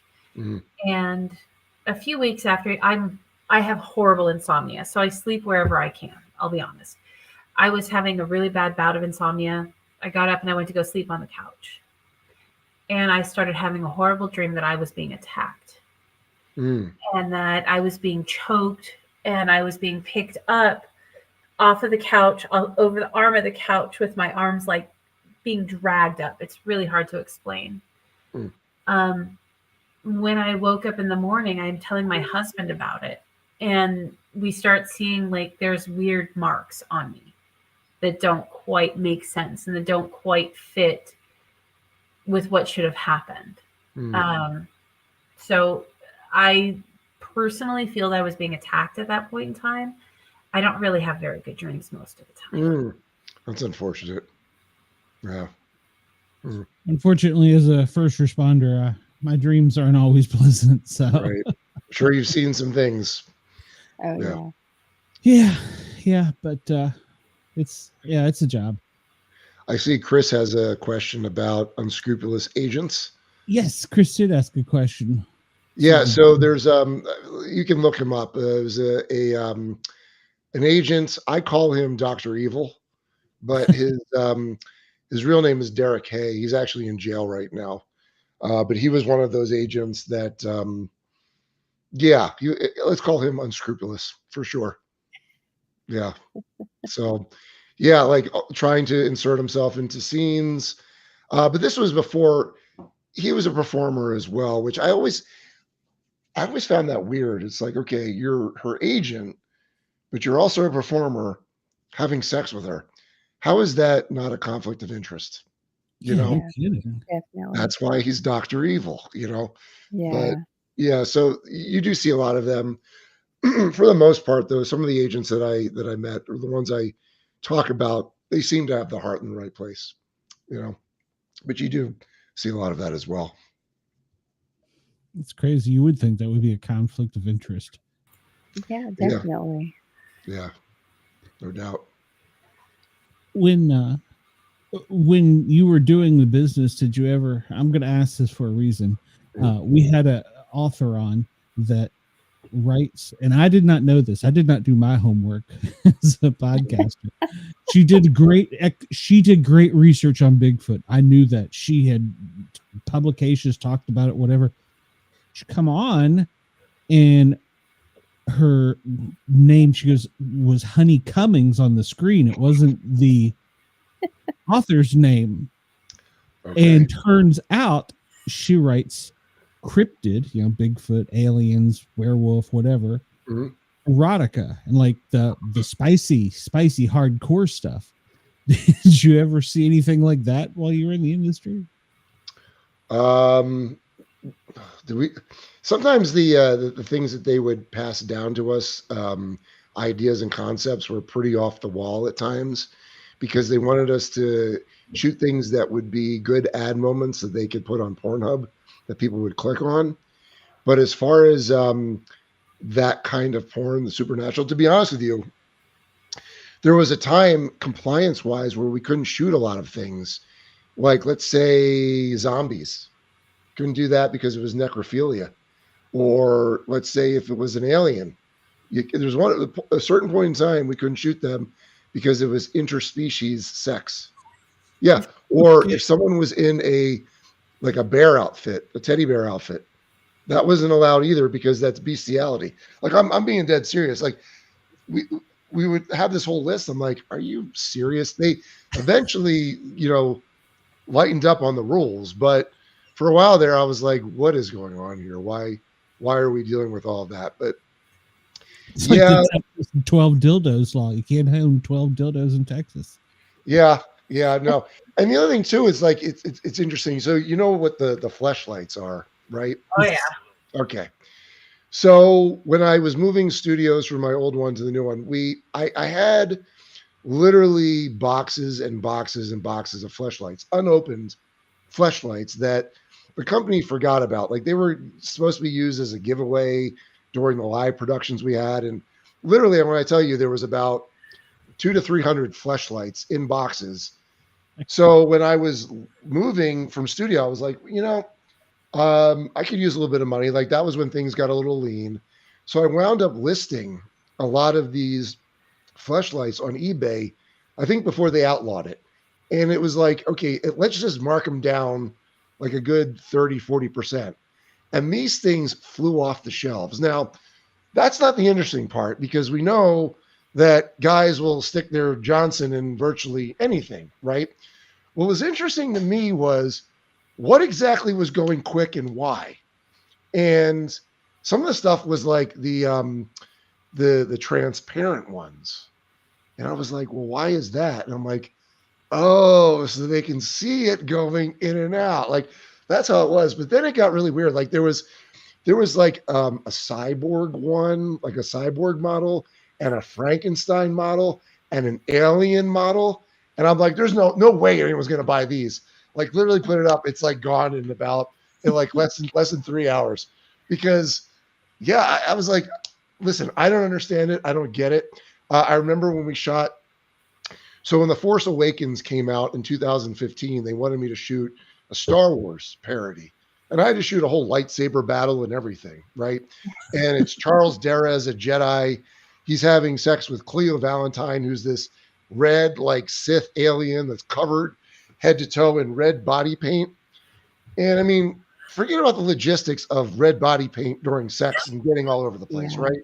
Yes. And like, trying to figure all that out. Well, I remember I was like watching and I'm shooting this and I'm like, who on earth is going to masturbate to this? Like, this is going to be garbage, right? And literally I was told that the ad for that scene broke company records. So the answer was who? Nerds. Nerds are going to watch that. And so, yeah. I was like, okay, whatever. But yeah, it was a very successful scene. So great that they had me do a sequel that took me 22 hours to shoot. And that's when I was like, I got into this so I didn't have these long production days. Now I'm shooting porn that takes 22 hours. I was like, no, we're not going to do this anymore. Like, there was some hard nose after a while. I was like, this is not worth it. I love Star Wars. Oh, me too. I was like, listen, you're asking me to shoot a lightsaber battle, and how do you do it? I mean, like that was actually kind of fun, but like oh yeah, and then they wanted to. Were they naked during this lightsaber battle? What's that? Were they naked during the lightsaber battle? No. That was before they had sex. Okay. Yeah, no, I remember. I think she used the Force to take his clothes off. I'm like, okay, I'm not like Spielberg or George Lucas that has all this stuff at my disposal. So, what's the answer? Fishing line and Velcro. Yeah. So like literally like he had a sleeve and then someone's pulling the. Yeah, it worked. It worked. Somehow it worked. But I remember shooting this. I was like, this is going to be utter garbage. But when I saw it, I was like, this is actually pretty good. Like they did a really good job on it. God love the nerds. So cool. Yeah. The nerds apparently do masturbate quite a bit, do they not? They do. They absolutely do. Yeah. Yeah, well, we're introverts. What can I say? So it's okay. I don't judge. So, like, one of the things I've seen a lot of lately is tentacle porn. Mm-hmm. What? What? What? Where do you Google this? Tentacle porn, yeah. Tentacle, yeah. So it's like you'll see the manufacturing of silicone appendages. Yeah, toys. Mm-hmm. Yeah, toys, and they're in the shape of like octopus tentacle porn. Yeah. They're a little thicker at the base, though. Yes.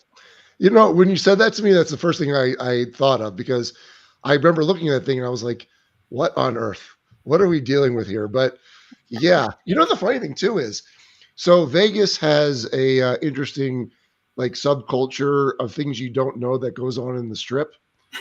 Okay, and in the casinos and the hotel rooms, the stories that I've heard of like what people leave behind. Oh my god! Yeah, like we're talking like 3-4 foot dildos. Like they just leave them there because, well, you can't pack it in your bag. What are you going to do? So yeah, there's a lot of that going on. So nothing surprises me anymore when it comes to their people's kinks, what they're into. I don't care. I don't judge, but sometimes I'm just baffled. I'm like, yeah, I mean, of course, there's something for everyone, isn't there? It's true. One of the big genres that's come about lately is omega and nodding porn, or books anyway. And it's all about how it's these women go into these massive heats, and it requires men who have a werewolf gene, which basically results in a giant knot at the base of their penis. And so they have to knot with the omegas. And that is, right now, I'm telling you, that is huge, at least as far as the, written erotica books. Like, this explains why, like, towards the end of my career, the requests that were coming in were completely baffling, to the point where I'm like, what are we doing now? Like, whatever happened to just, she's got big boobs and she's in a hot outfit and they have sex. Like, what happened to those days? Yeah. It was, no, we're gonna just make it weird and weirder and weirder. Mr. Rogers. Nerds and women. That's what started happening, was nerds and women. Okay. If you ever want to get back into it and you want to start producing some, porn for women, let me know. I have books for you to read. I have books and books and books. Yeah, it's Vic, like before we let you get to the paid side, I want to let you tell everybody where to get the stuff. Yes. Where to get your book, where to get everything, where to contact you, and then we'll hit a break, and then she can ask you. For sure. So I'm on Instagram and I'm on X at Vic Lagina. If you go to viclagina.com, not only is there a trailer for the book that I shot before I vacated my studio and took on a tenant. The reason why I did this was because I had 2 studios over the course of my tenure, and all I shot were movies that ended with a facial. And all I wanted to do was finally shoot something that was like more artistic. So wrote this script, and I shot this thing with an actor from Hollywood. His name's James Duval. He was in Donnie Darko. He was Frank the Rabbit. Yeah, yes. He plays me in the trailer. So I recommend people to go to viclagina.com to watch the trailer. There are boobies in it. You will see porn star boobies guaranteed.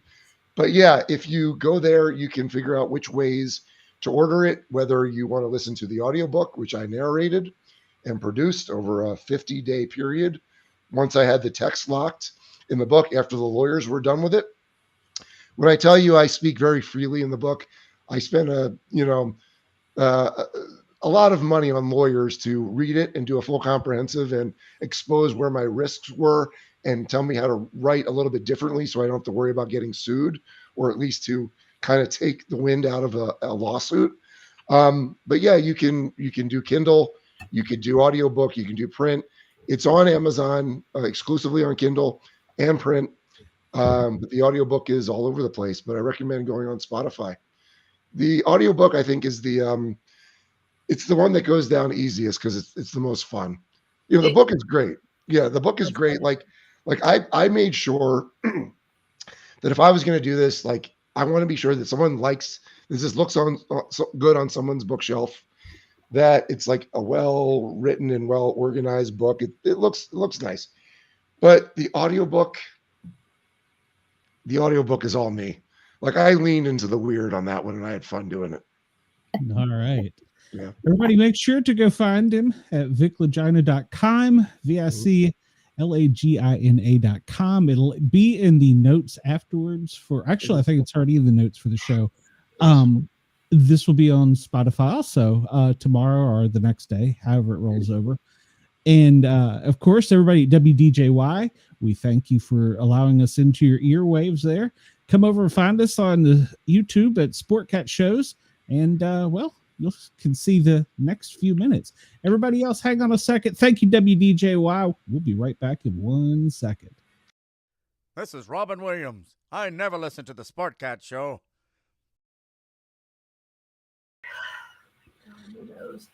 Okay, now Aeron can cuss. Oh, thank God. Fuck yeah. Okay, I have to know. Vagina. Yeah. Why? Okay. Why? I mean, why? Well, okay, so why not? Here's the reason why. So when I first got into the business, I had felt that, or I was under the belief that it was run by the mafia. So I needed an Italian sounding name so no one would fuck with me. But Vic was just not enough. So my buddy, in the book, he's known as the Senator.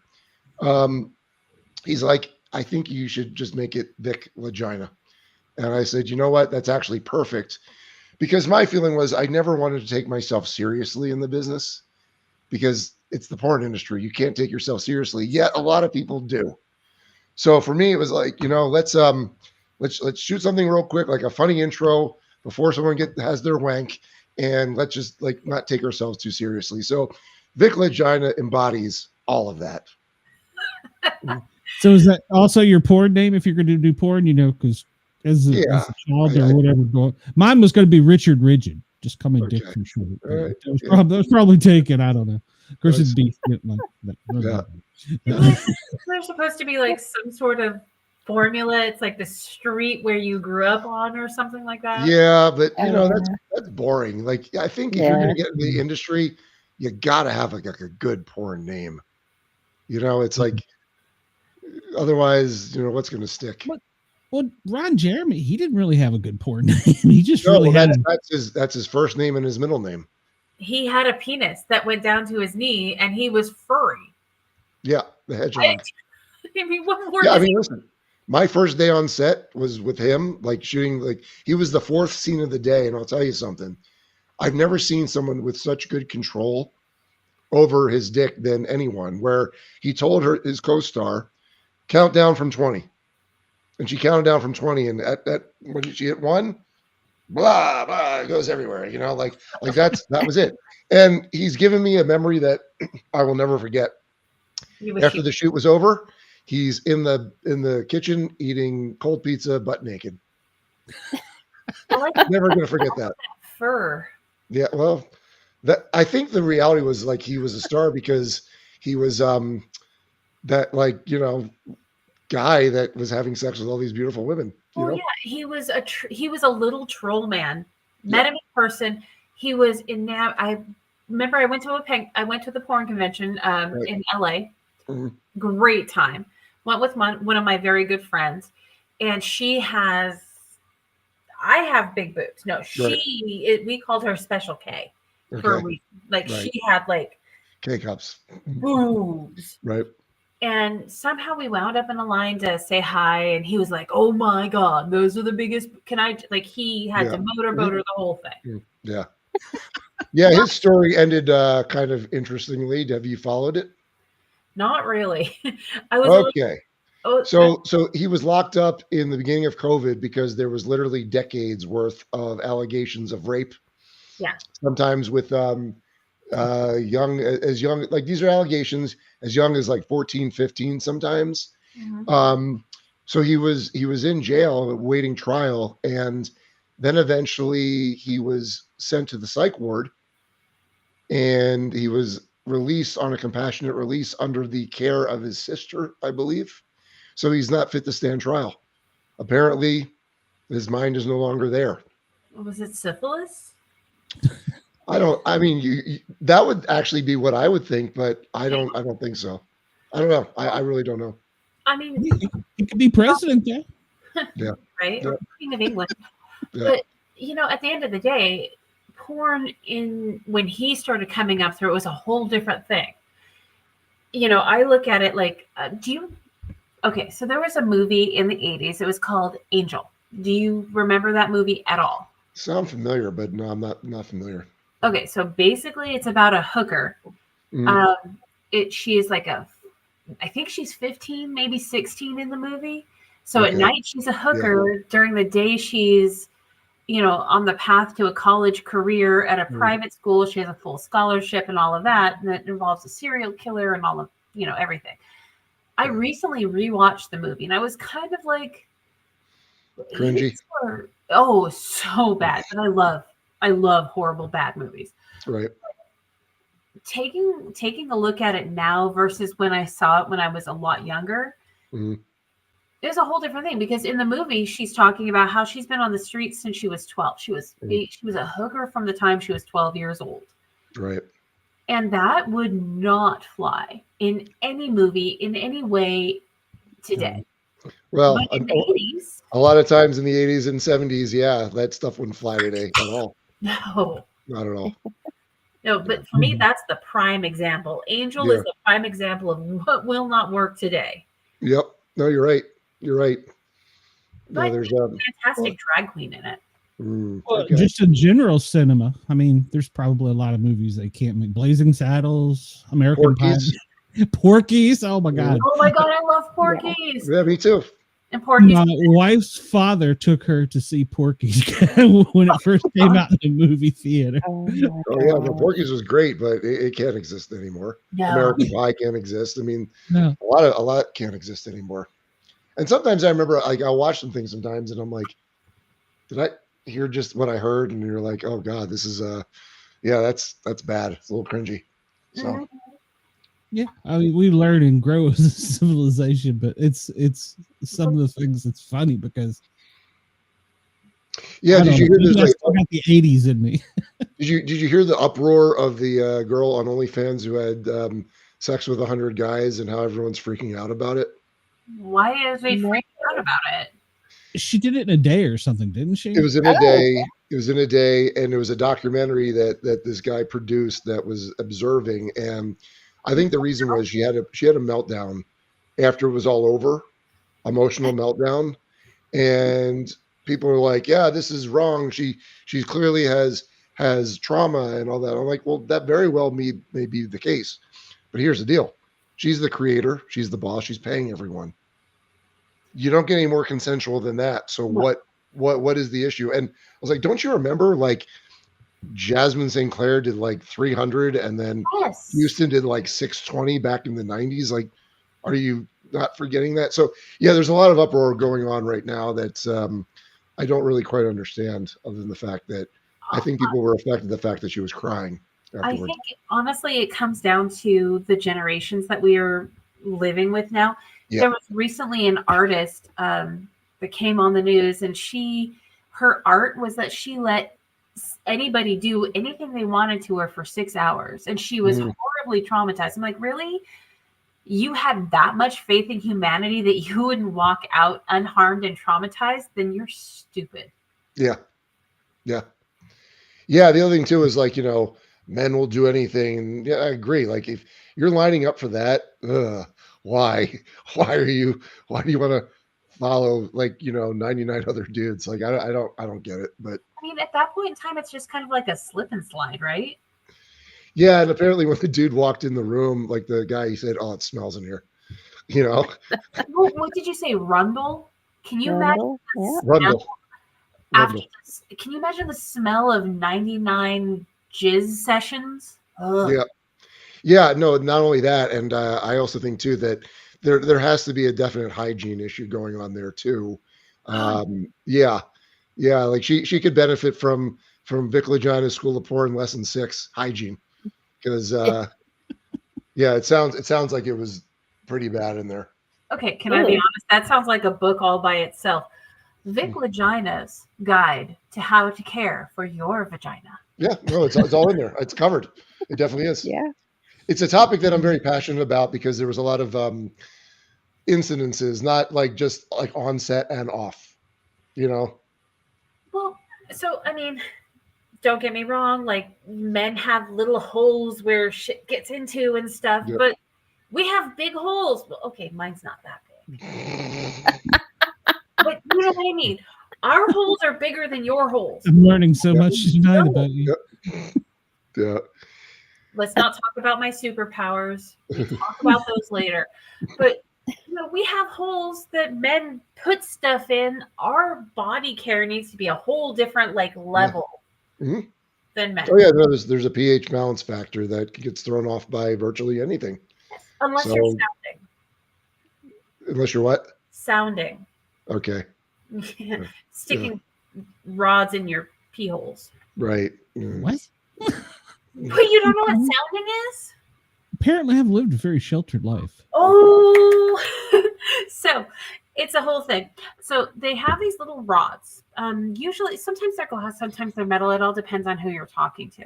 And with the right lubrication, you stick them in your pee hole. What? Why? Yes. I don't necessarily know why, but there's Paramedic. My first question is on purpose. Yes. And sometimes they're electric. Uh-huh. Yeah, yeah. Like I said, it goes back to there's something for everyone, isn't there? Holy cow. Oh, no. Google it. It's for real. I might not Google that one. Yeah, that one I'm not going to. I can guarantee it. Yeah. That doesn't sound good. No. Chris wants to know, how do you know all this stuff? Why do we ask these questions? We should just accept it. Yeah, I guess. Well, you're from California, It has nothing to do with that. It has to do with this. Oh, okay. Yeah. I was said, there's fairy porn, tentacle porn, electrocution porn. All of these variations of what winds people up for sure. I like it all. It's fun. Did you ever work with Jada Stevens by any chance? Yes. She was always an anal girl, but Yes. anal. That's all I really remember. And that was probably late, early, 2009, 2010, 2011 is probably when I shot her, around that time frame. Is she one of the ones that's got her head screwed on right, or is she? Don't know her well enough to say. I'll tell you this. Well, you probably know her real name, having signed some paperwork. She went to school with my daughter. Okay. And so they would hang out here. And then later in life, I was like, oh. Yeah. Yeah. No, she's made a good career for herself, so good for her. She has. Yeah. She's gotten out of this little small town in Georgia. So okay. I've heard good things about her in multiple ways. But Really? it's the internet. You can Google anything. I can give you some really horrifying subjects if you would like to. No. Midget porn. Did you ever do that, Vic? It's funny. There's a guy, he actually died of fentanyl. Okay. He was a little person. And back in, I'd say this was during second ownership. They were a lot cooler in terms of concepts and allowing us to do whatever we would want. And I was like, for Thanksgiving, or not Thanksgiving, for St. Patty's Day, it would be great to have a leprechaun. And let me tell you something. He was a tough negotiator. Like getting, all I said, I go, dude, all I need you to do is eat her ass and her vagina. And, the negotiation was probably harder than negotiating peace in the Mideast in terms of dollar amounts. But his big thing was, well, I want to have sex with her too. And I'm like, well, it's just this. So that was the only time. The other time I would say it was like this. I mean, she looked like there was something going on, but she was like a bodybuilder, and she was like a 56-year-old black woman that was kind of really short, and it's Charles Dara again. And he's like, the thing about Charles Dara that I always loved was he's like, well, I'll do anything once, try anything once. That was kind of his deal. And so he did. And that was again, when I was trying to figure out, what are we doing here? Like how far off the tracks are we now? What happened to this industry? Why I was like, I'll shoot it, I'll collect the paycheck, but I have no idea what I'm doing at this point. Yeah. You also had to sit at the end of it and put it all together for one sold product, right? Well, no. So I never edited. I shot it well, so the editor wouldn't have to deal with it. At the end of the day, it was either shipped when we were shipping or uploaded to their central system, and then they would edit it after that. So, I mean, the editing. Holy Jesus, those poor people. Tell me about it for the Misfits every Saturday. Tell me about it. Yeah, no doubt. For a podcast to make it FM friendly. Oh my God, we need a porn editor for the Misfits, please. If you know anybody who wants to come onto the Saturday show, I am there.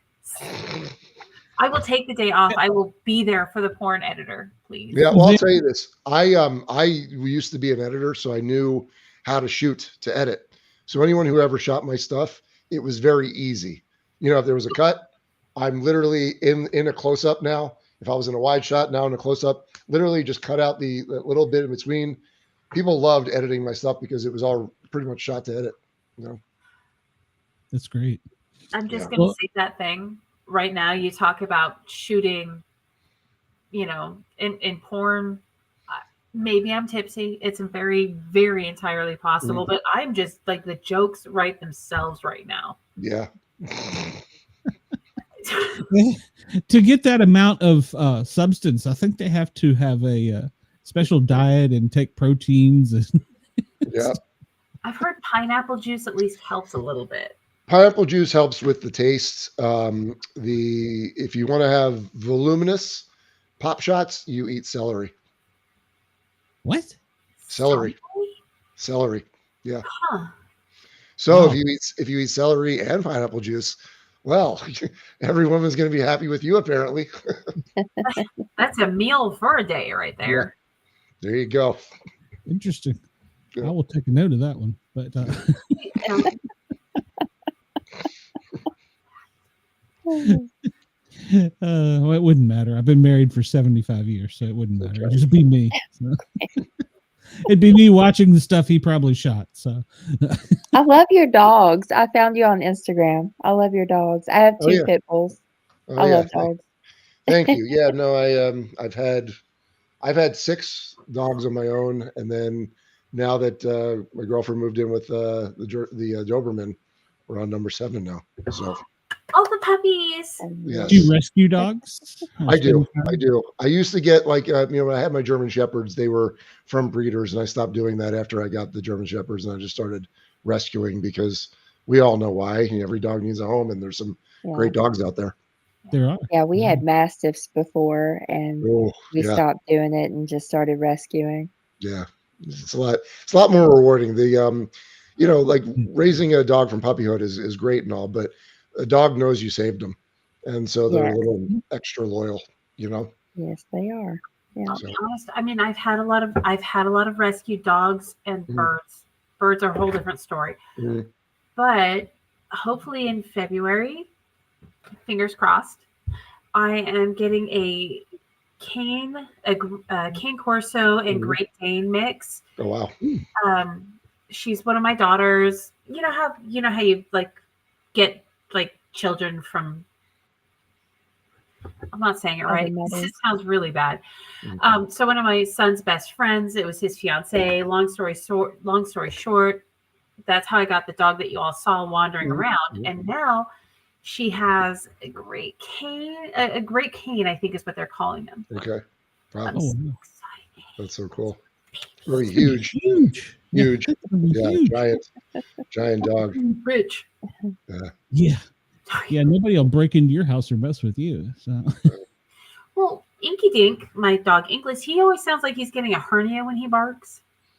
Like he's trying to sound like he's mean, but really it just sounds like he's about to throw a hernia. So nobody is intimidated by him. Nice. Well, have you ever heard of a Basenji?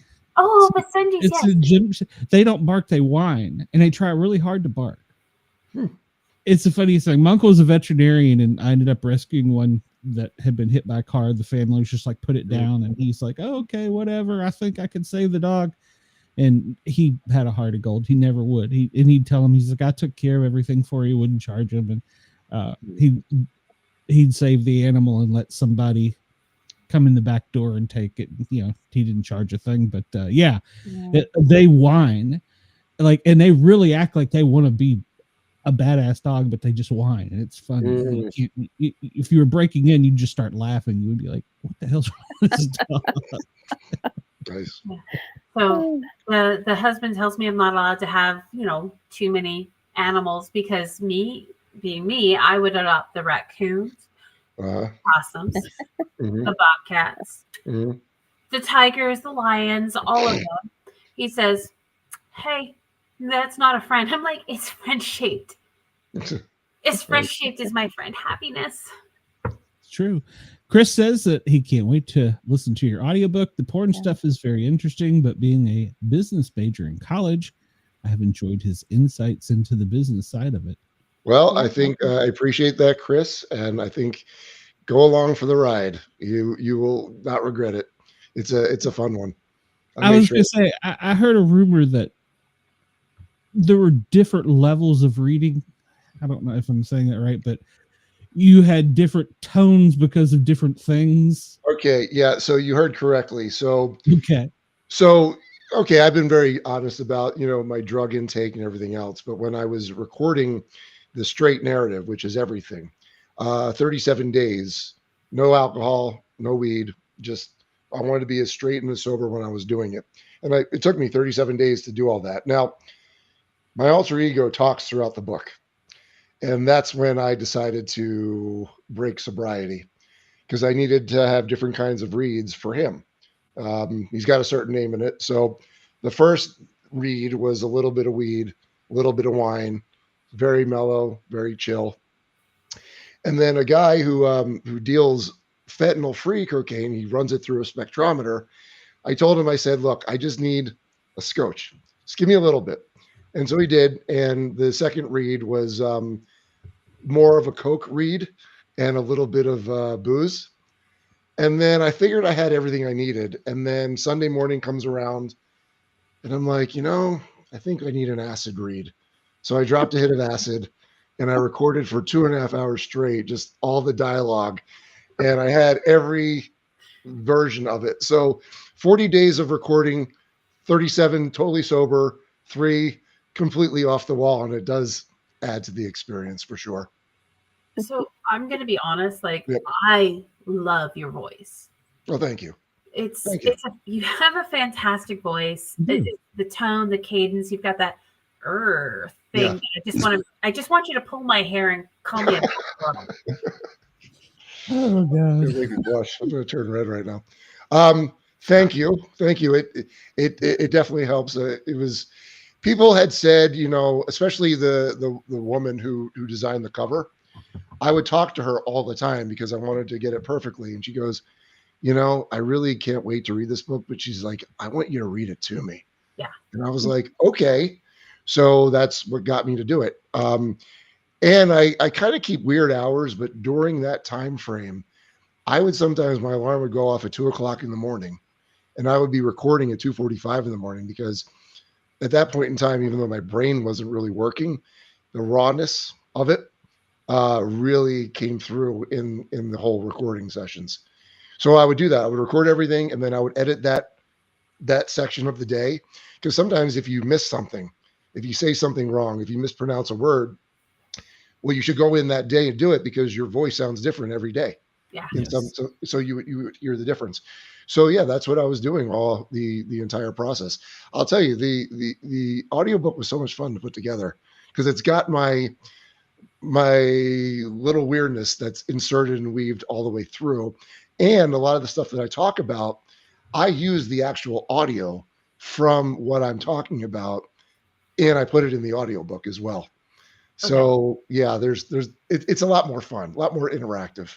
I absolutely need your audiobook, because I'm going to be honest, you have that, like, you have Vic, she's going to be stalking you. If you're from the West Coast, you know that Del Taco voice, the Del Taco, like that deep gravelly thing. That's always kind of been a thing. I like that voice. You got it, and I want to hear more of it. So mix that in with some porn.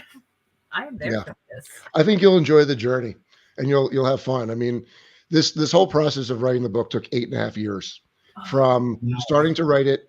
Because a lot of times, we would shut down because there was someone popped for HIV. So I would have time to catch everything up and get myself up to speed. But my story wasn't over yet. So the book was not done yet. And then once I thought it was done, I still had another year of editing before it finally came out.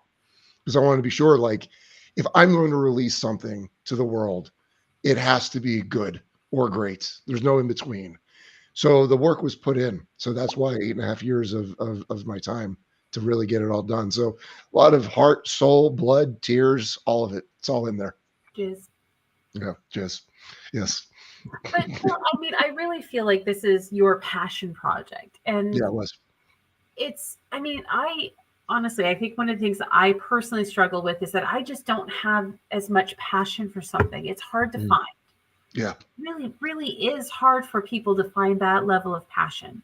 Yeah. Like, talking to you, experiencing you, you really, and it's not so much about the porn industry, it's about exposing and detailing what you lived through and what other people lived through and how to help people. That's your passion. And I can feel it, and I want to hear it, and I want to experience it. And I don't mean that the dirty way, because I'm normally really dirty, but I don't mean that way. Well, I felt like it has to be human. It has to be a human experience. And the only way you get that is by being brutally honest. I mean, I'm brutally honest about the business, but I'm brutally honest about myself more than anything. And I think the reality is that if you write a story or a biography that's all about successes and not the failures and not the downtimes, it doesn't read as genuine at all. So that was the whole point of me, let's just write exactly how you want it to be. And I felt I accomplished that. I mean, people say that at the end of the day, history is written by the winners. Can't argue with that. Right. But now, in the modern era, there's so much more history that can be told from a different perspective. And I can't just look at the history of porn from, Pornhub, Porn MD, Brazzers, and things like that. You're offering a different voice. Yeah. You're offering not necessarily the voice of the victor, but the voice of reality. This is what you experience. Yeah. This is your truth. This is the truth of so many people that you've talked to and worked with over the years. Yeah. And I really I think, and I think that's a reason why a lot of people in the industry are probably not happy with me. Especially, because look, I worked for the porn monopoly pretty much, and we didn't part on good terms, which is unfortunate considering how much money I made them and how we were together for 16 years, which is kind of unheard of in porn. People don't work for the same company for that long with all those different ownerships. But I did, and it just didn't end well. It was like one of those divorces that, it's going to get ugly. And so because a lot of people need the porn monopoly to work, they kind of shunned me now. But that's okay. Because you know what? The truth is, the people in porn were never really my people. I never felt comfortable or like at home with them. If I was ever at a porn function, I was like, this is just awkward as hell for me because I have nothing in common with a lot of people in the industry.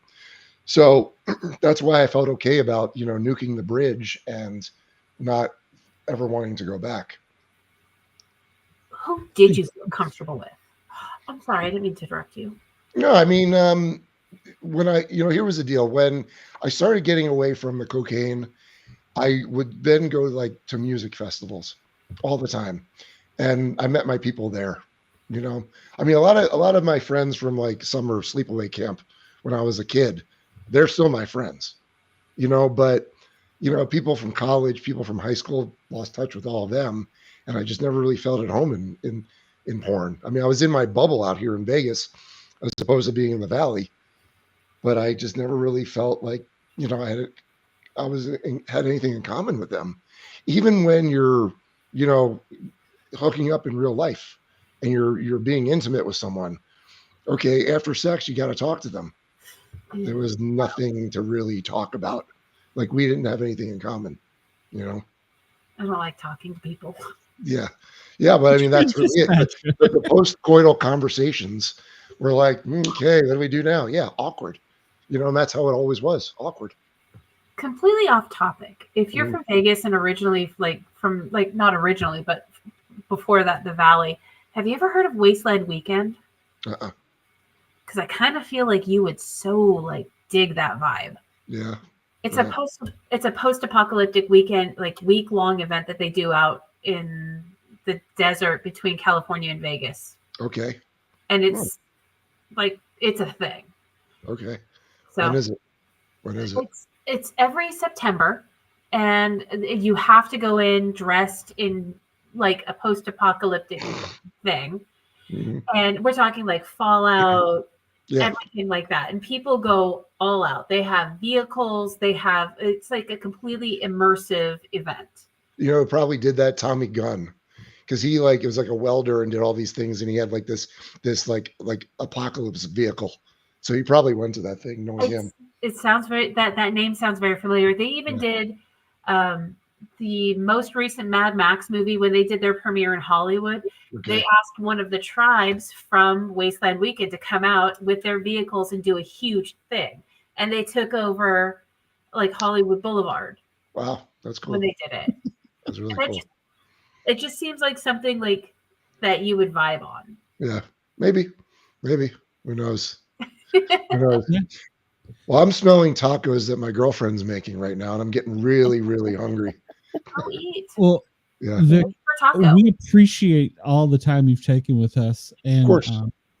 If you ever want to come on our Saturday show, it's still FM friendly, but it's more of a comedy banter back and forth. Feel free to let me know. I'll send you. Yeah, I love doing these. They're fun. They're fun. I mean, I've got my rig here, and I've got a bunch of these lined up this week. I got 2 tomorrow I got to do. So gotta rest the vocal cords. Oh, yes, sir. Well, thank you so much. I appreciate it. And we'll invite you back, especially if you do a part 2 to your book. So yeah, no, I mean, anytime you need me, I just reach out, you know how to get a hold of me. Yes, sir. But this was a great conversation, and I appreciate you all. I really do. All right. Thanks, Vic. Have a wonderful night. Thanks again. You too. All right. Bye-bye. Thank you. Bye. Bye-bye. That was great, fantastic. That was great. Well, I had so many people saying, you can't do this podcast. You can't do this podcast. Why? I was like, well, there's going to be some changes soon. I'm not going to announce all of them, but we're getting some kickback by the name. A lot of people don't want to come on the show because of the name. First off, we're not guys. I've got beautiful lady co-hosts. And then second off, some of the people I invite on, they're like, well, we don't really talk about the paranormal. I'm like, well, we don't always talk about Bigfoot and ghosts and stuff, because if you did, you'd be boring. So there might be some changes to that. So we'll see. I'm still batting some ideas around. So next year is going to be an interesting year. It will be my 3rd year in podcasting. I've got to hit the 500 mark soon. So everybody, please like, follow, share, subscribe, tell your friends, tell your neighbors, tell your girlfriend and your wife. I don't care. We definitely need you to come over to the Sportcat shows, the Paranormal Guyz with a Z on YouTube, and hit that subscribe button, notification bell, so you know when we're on, because God knows what we're going to do. We got to do some administrative stuff. The Misfits are on holiday. They're on vacation till the first of the year, after the first of the year. And that's simply because of the FM radio side. So they're on holiday. And next week, Amanda, am I correct? Next Wednesday is Christmas, correct? Yes. Okay. Monday too. So, I'm I working. was going to get there, but next Wednesday we are going to have a Christmas special, but it will not be live.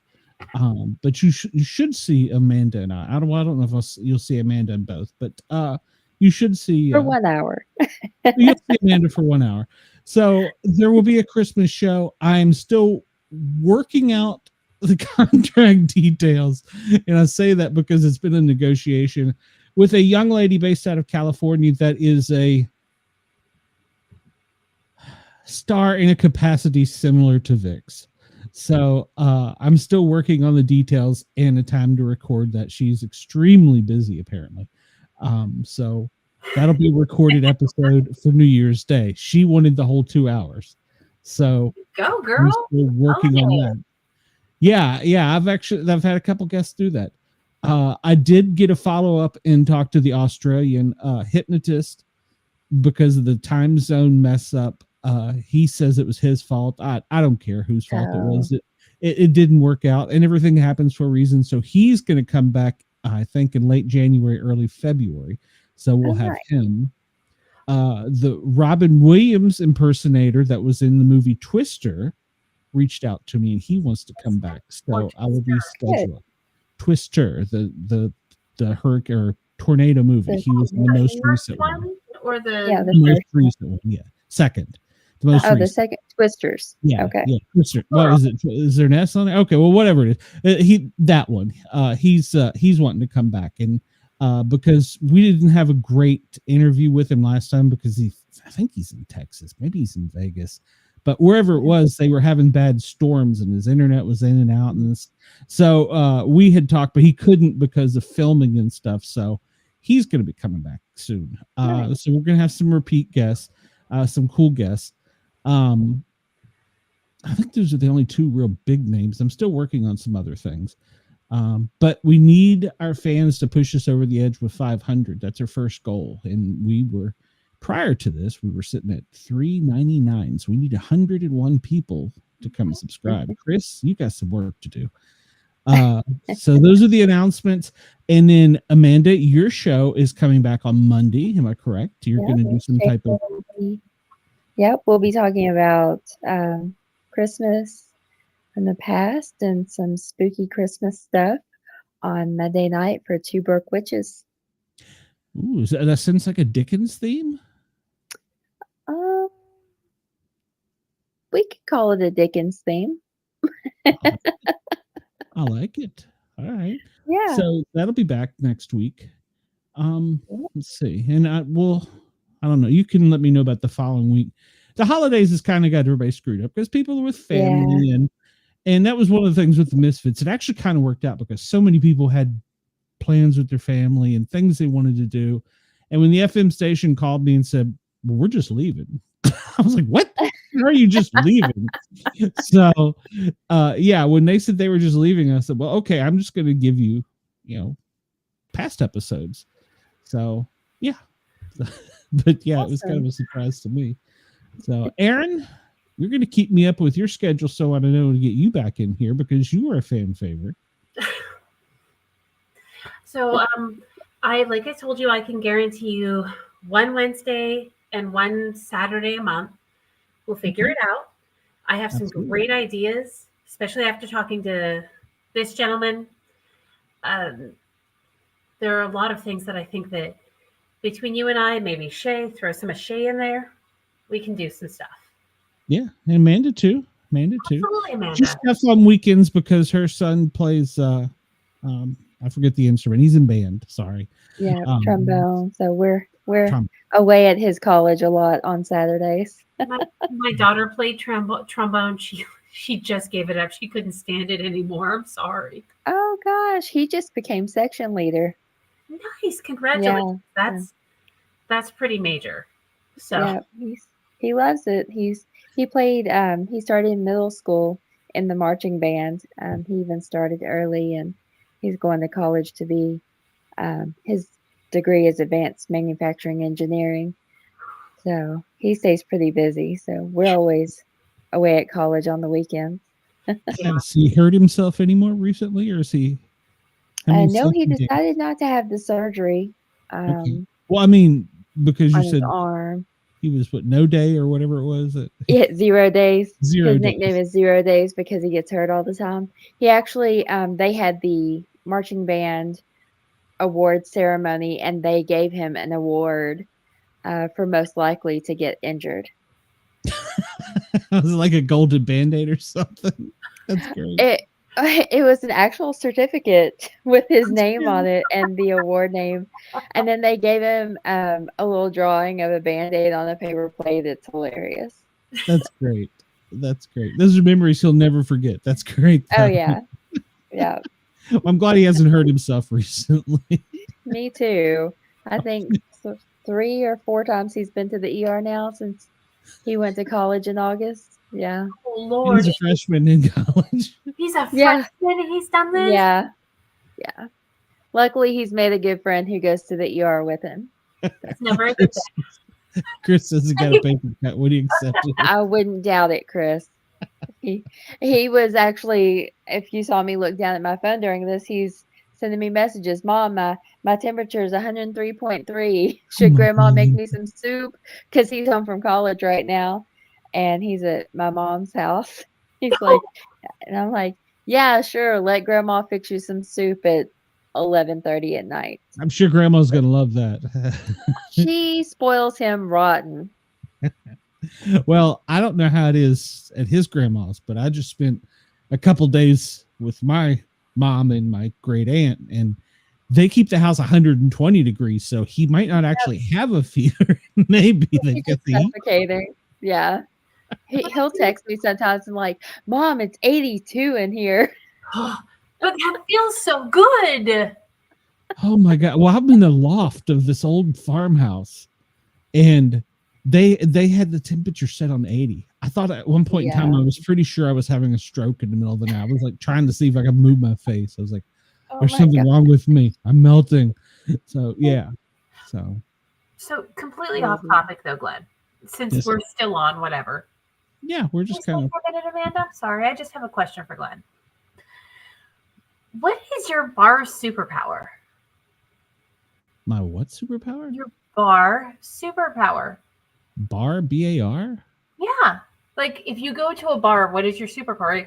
What about you, Amanda? What is your bar superpower? Well, I mean, as far as it goes after a few drinks, this is more when I was on duty. I became invincible. So. Ooh, sure. I have been told that I would be willing to take on pretty much any task at any time for any reason after some Jack Daniels. So fair. But that's been a while. So now that I'm old, I don't know that my power is probably to have a headache and limp out of the bar. So yeah, I was gonna say before I was married, I could leave with a guy anytime. I'm not gonna comment. You're both married, so And I'm going to meet both of them soon. I have So. permission. Okay. I don't know. I've seen her husband. He looks pretty mean and could probably beat me up. I haven't seen yours, so I don't know. Wait till you meet him in person, Glenn. He's the most soft-spoken person. I can't wait. I can't wait. And that's the thing. I have the same kind of husband. Like, you look at him and you think he's gonna beat the ever living fuck out of somebody. No, I'm the one who's gonna beat the ever living fuck out of somebody. Not him. You're the kind of wife that starts the fight and then looks to him to finish it. No. Oh, okay. Abe is like, don't you flip them off while driving, because then I'm going to have to step up and take care of it. And I'm like, do I look like I need you to step up and take care of it? Oh, fucking shit. No. Okay. There's been many times that I have left a mean girl crying on the curb because she couldn't handle her shit. I mean, I am the person. I'm going to start it and I'm going to finish it. Let's go. Let's do this. I don't need husband, boyfriend, whatever to step in. She might. The other party might. It's usually like two guys. I drive a huge pickup truck, and it's usually like a dude in a pickup truck, you know. And he's like, "Don't." The smallest penis. I'm like, my truck is bigger than your truck. Let's be honest. Your chesticles are like 5 times as big as their testicles. Her breasticles are amazing. So I've looked from afar. Chris, yes, I do. I do. I start it, I finish it, and then come back around just to laugh at them. That reminded me, one of my friends in Tennessee, he was dating, it's his wife now, but she was from Chicago and had just moved to Tennessee. Hated it. And she had the Chicago attitude, and we were at a party or something, and one of the neighbors was like telling them to turn down the music or something. She's out in the front yard just screaming, "I won't turn it down, I'll kick your ass." And then she turns, looks at her boyfriend. I won't say his name because he's a real good friend of mine. And he turns, looks at me. I'm like, "Hey, mine, I'm out." We'll see. But the Chicago way is to yell and bitch until you get your way. The Tennessee way is to say, "Hey, I'm so sorry you don't like that music. Would you like to come over, have a drink, and we can talk about it?" And then you get them so drunk, they pass out on your lawn, pissing themselves. Then you take pictures and post it to the neighborhood. The neighborhood app. Never done that, I swear. I live in the middle of nowhere. I don't have to worry about it. I could walk out of my house right now and scream as loud as possible, and no one's going to hear me. Don't walk outside naked, because Greg Ogles may have a camera, or Wendell may be out there. So Wendell will be out there. I don't know about Greg, but Wendell, he'd be stalking. I have to watch out for Amazon. I order too much stuff. You're sitting on the front porch naked near the Amazon. Wait. It's going to be my disguise when I sneak up there. I'm going to put on a little safety vest. No, I swear I'm just from Amazon. I don't care that you're naked. I swear. Just let me see it all. Just here to deliver my package. I mean, check out the package. I mean, I got to go. Wait, hold on. Stay still. You need a facial. I was Three, to ask him, 1. what time did that change? Because I remember there was a time when the thing was pulling it out at the last minute. Yeah. And then it switched to the facial, and now it's finishing inside. When did? Oh, so it's all about the come down. Sure, but why and when did it change? I don't understand. Honestly, it's a man, like, in my opinion, not that I know men or anything, but it's like that possessive thing. Like, you're marking your territory, and it started off with, okay, I'm gonna jizz all over your tits. Ooh, boobs. Now next you come from Japan with bukkake, where it's all about jizzing all over your face and in a cup, so you make you swallow it and stuff like that. And then now, think about it. What is the ultimate possession? Really? I was waiting on Amanda to answer. Like I'm left. You know me, Glenn. I'm sitting here just enjoying the conversation. I feel like a straight woman trying to have sex with a gay man right now. Jesus. I told you I've led a sheltered life. I've never done that, I swear. Well, I mean, I don't know. Come on. There's this one time I didn't know he was gay. He didn't know he was gay. It just didn't work out really well. Anyway, so what it comes down to, it's about possession and about marking your territory. And at the end of the day, psychologically, where is the ultimate place to leave your seed? And know that you've left it. It's deep inside the vajayjay. So, like, he comes inside, he pulls out, like, there's a visceral acknowledgement that you just left your shit inside of her. Not shit in the literal term, but you know what I mean. I guess I just never thought about it. I mean, I think about stuff way too much, and this is why I should probably not be on a podcast. Did you take psychology by any chance? Which time? Okay, all right. And probably philosophy too. So, which kind of psychology and which kind of philosophy? They're kind of fun for me. Oh, we're gonna have fun with you. So, I mean, you keep saying that, and then you come to Knoxville, and you never have fun with me. But that was family night, and I was tied down. That sounds like I was like ready to put my shoes on. She's like, "You're not 30 anymore," and I'm like, "It's only midnight." Oh, honey. Okay. So remember when I asked about? I have to get to bed. Well, remember when I asked about bar superpowers? There's a reason that you're sad. You missed Saturday. I have a bar superpower. Wow. I get drunk. Wait a minute. Go ahead. I get drunk. I show my boobs, and suddenly every other woman in the bar has to show their boobs too. Wow. I mean, it's I'm telling you, like, there are legitimate, like, there's pictures, not of my face, so you will never find it. But you still haven't sent them to me. Oh, you want me? Okay, hold on. Wait, let me find the right phone. I'll send it to you right now. Yeah, the right phone. Oh my Lord. Okay. Old phone, new phone. She's going high tech on this, Amanda. She's got one of those that folds out and it's a laptop. Right. It's like this big. Yes, look, it really is. Look, it really is. Technology. I like this better. It's double fisting it. What? If I had 5 of them, I'd be at Five Guys. Bump. Why did I picture the Keebler elves when you said? Okay, there was this one time. Oh my. Okay, so somebody's like, how does she know about it? Like, because I've experienced it. I've done it. My bucket list is well checked off. Let's discuss. How's your bucket list? I got like 3 things on it. Amanda's bucket list is probably better than mine. So, all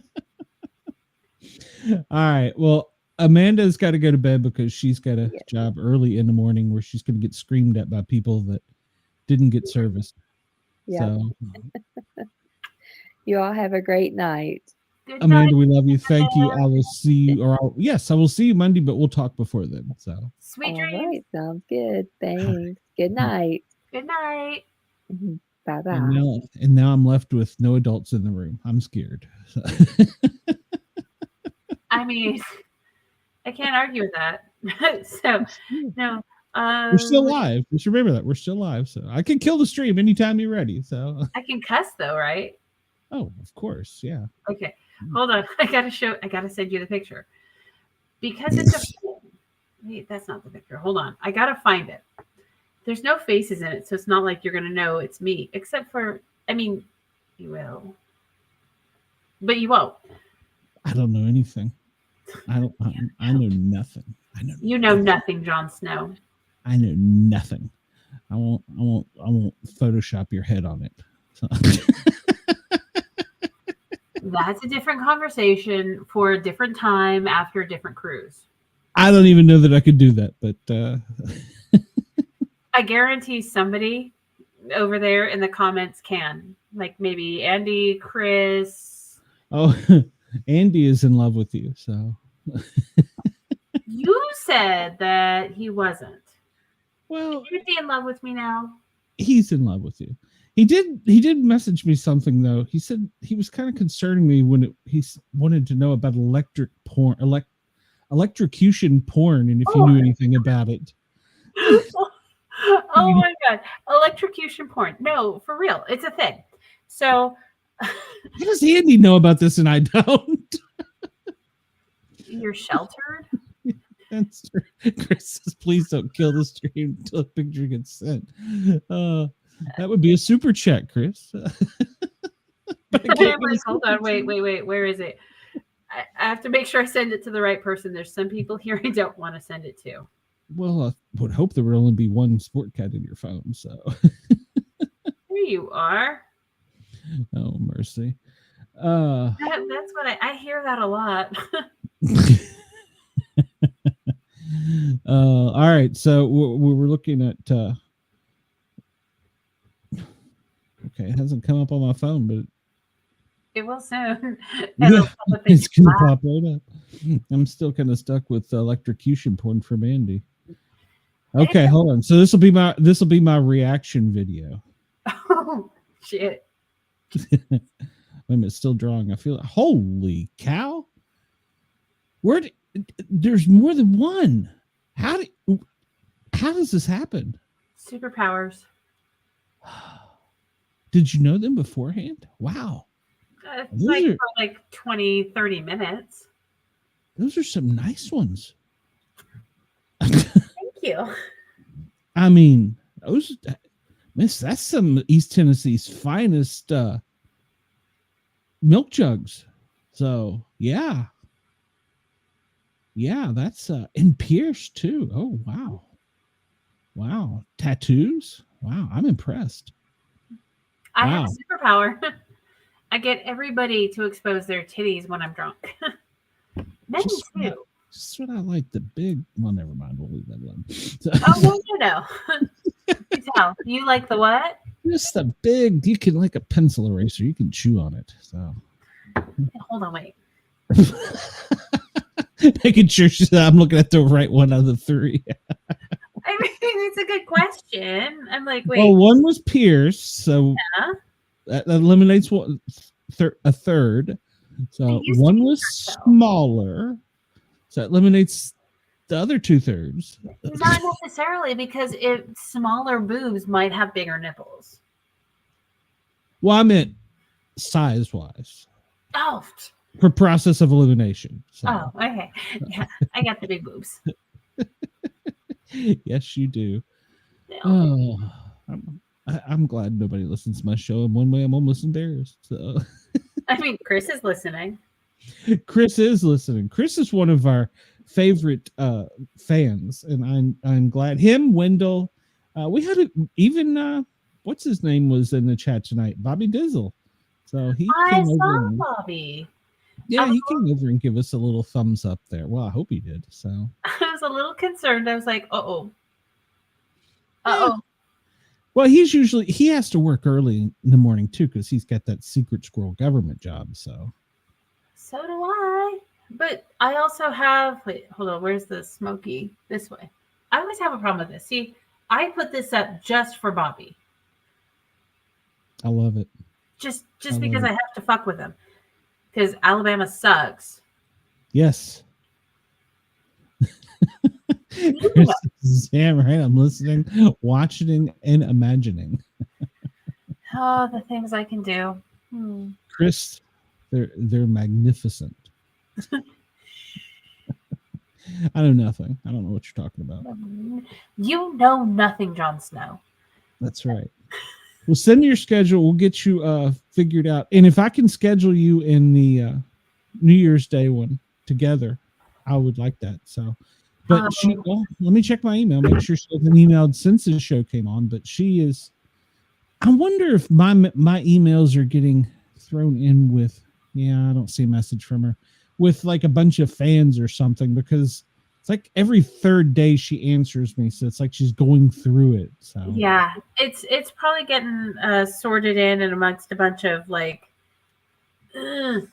Yeah, well, there's a lot of that. There's got to be, and I started to send her a message on Facebook, but I didn't want to come off as a creeper. So I hate to tell you this, Glenn, honey. No matter what you do, you're gonna come off as a creeper. Well, she's a podcaster too, and she's an influencer. She's a model. She's multi-talented. She owns a photography studio in Ventura. So she's very talented and she's very educated. I've watched and listened to some of her shows. You and her would probably make me turn 5 shades of red because I think her podcast talks about sex. I think that's the name. I think she calls it a sex cast.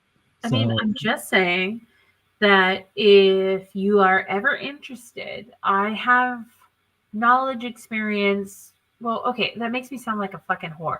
I'm not a fucking whore, but I know my shit and I'm willing to spread my wealth of knowledge.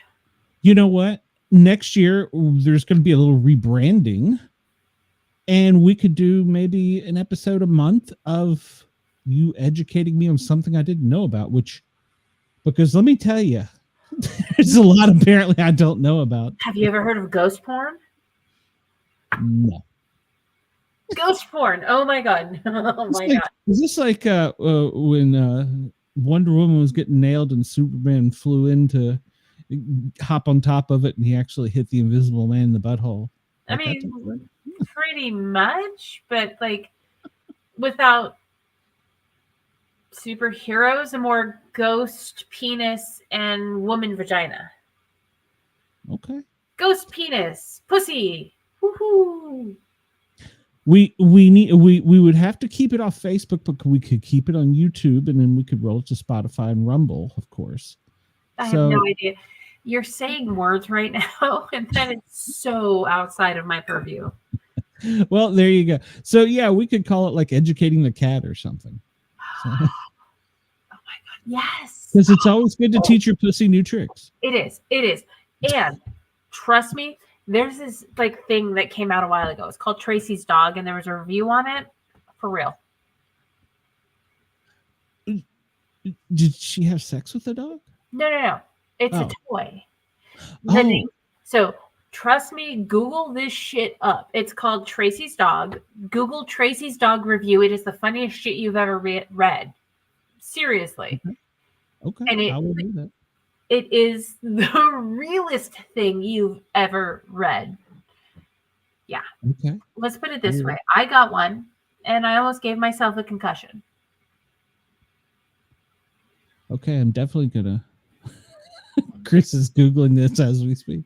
Chris, Google this. It is amazing. If you have a woman in your life, give her this. It's called Tracy's Dog. Give her this, and she will appreciate you in ways you've never been appreciated before. Okay. Well, can I get one in time for Christmas? I don't know if Amazon works that fast. I mean, sometimes they do, but I don't know if, like, in this case it does. But Amazon sells this? Yeah. Oh, my gosh. That's how I ordered my first two. I did not realize that Google, Chris says he has to raise his Google search history when Aeron is on. I did not realize that you could get that stuff at Amazon. And I was reading about, for the radio show, I still got to finish that up tonight. That the Texas lawmakers, they originally wanted to outlaw dildos in Texas, but then they said you can't do that. The Supreme Court struck them down, and they ended up, I think it was like Louisiana, and another one had to reverse their law. So now you can only own 12. So I don't know who goes and counts them, if that's an official police officer's job, but it probably is because people are dicks. But also, if you ever get like shop from like, God, what was that child slave labor site? Temu, the Chinese site. Yeah. if you ever notice, they don't call them sex toys. They always have other euphemisms for them and things to make, and it's never in the actual shape of a penis. It's like the dolphin tickler, and it's all sorts of other stuff. That's because it's actually against the law in China to manufacture penis-shaped things. Really? Yeah. Really? Yeah, we may have to have a show called Educating the Cat. I am down for that. Even if you only have to slip it in once a month. Mm-hmm. Well, I mean, between your schedule and mine. So, yeah, that would be once a month. See, I don't like saying we're going to do a show every weekend and not being able to do it. And it's rough. And that's why I told you, like, I can only guarantee certain. Yeah. Like, if it's during it's bugging me about the Misfits, but it worked out because of the radio station. So if you ever want to do like Educating the Cat, I got you. Okay. That's a whole lot to take in. Ooh, I have a new wearable panty vibrator. Okay. So I have problems with wireless remotes, and it involves people dropping them and bar servers picking them up. Okay. It happens. But a Bluetooth dildo might be kind of cool. I could be across the room and just shock you. Okay. And that's great if you're not going to lose your phone. No problem with that. The problem comes in when it's it's like remote operated. This is where the problem is. It's remote operated. You get drunk and you drop it on the floor, on the dance floor, and the server comes along and picks it up, recognizes what it is, and starts turning it on, fucking with the remote until she sees who it belongs to. Care to ask how I know? Care to ask? Go right ahead. You seem to be wanting to tell us. Yeah, personal experience. Was this after midnight? It started before midnight, finished after midnight, finished a few times after midnight. Oh, I love you, Aeron. All right, well, I'm going to wind this up. Yeah, I told everybody where they could find me. In the holiday break, if anybody wants to get in touch with me, of course, you can email me here at the show, Paranormalguys with a Z at Gmail. And if you want to get to my personal email, which will get to me quicker, Sportcat at protonmail.com is probably the quickest way. And otherwise, you can find me on Facebook, X. We can no longer stream on LinkedIn. That was taken away this week. So, so it wasn't because it wasn't us. It was because I envision in the future, and probably next year, we're going to have to pick a site and stick with it, because otherwise you'll have to upload it or whatever. And then it just becomes too much work, because every site wants you to customize your feed for their site. And I don't have time to set up an Instagram Reels, a TikTok, LinkedIn. There's like 100 of them. So we're probably just going to stick with YouTube. I mean, it's the safest. I'm a little disturbed by the whole LinkedIn thing, though. Like, well, we were out on LinkedIn until this show. This is the first one that's not on it. But LinkedIn was supposed to be like a business thing. Yeah. But they allowed streaming. They encouraged streaming up until last week. And well, they still do encourage streaming. They just want you now to use their server. So you have to. It's a whole process, and Lord knows I sometimes struggle to get the shows together and time it out. But if I had to set up each stream, that'd be impossible. So it's so much work. Yeah, it's just in the near future. It's going to come down to, I predict, it's because everybody wants some money. Facebook wants a piece of the pie. If you get monetized on Facebook, I didn't even know I could get monetized on Facebook. I know you can get monetized on YouTube. You can on YouTube. You can on X. You TikTok, can on right? Facebook. Yeah, TikTok. I have enough followers, but I don't really stream there. I've toyed with it, but Okay, so I'm gonna run this by you. Like, if I send out messages to all of my favorite authors and tell them that we're interested in doing a show on fairy porn, would you be down for that? absolutely. Okay. I know Shay would be. Like, Shay, like, if Shay was on shift, I would take she would probably take the time off to do this. If I was on shift, I would take time to do a fairy porn thing. Okay.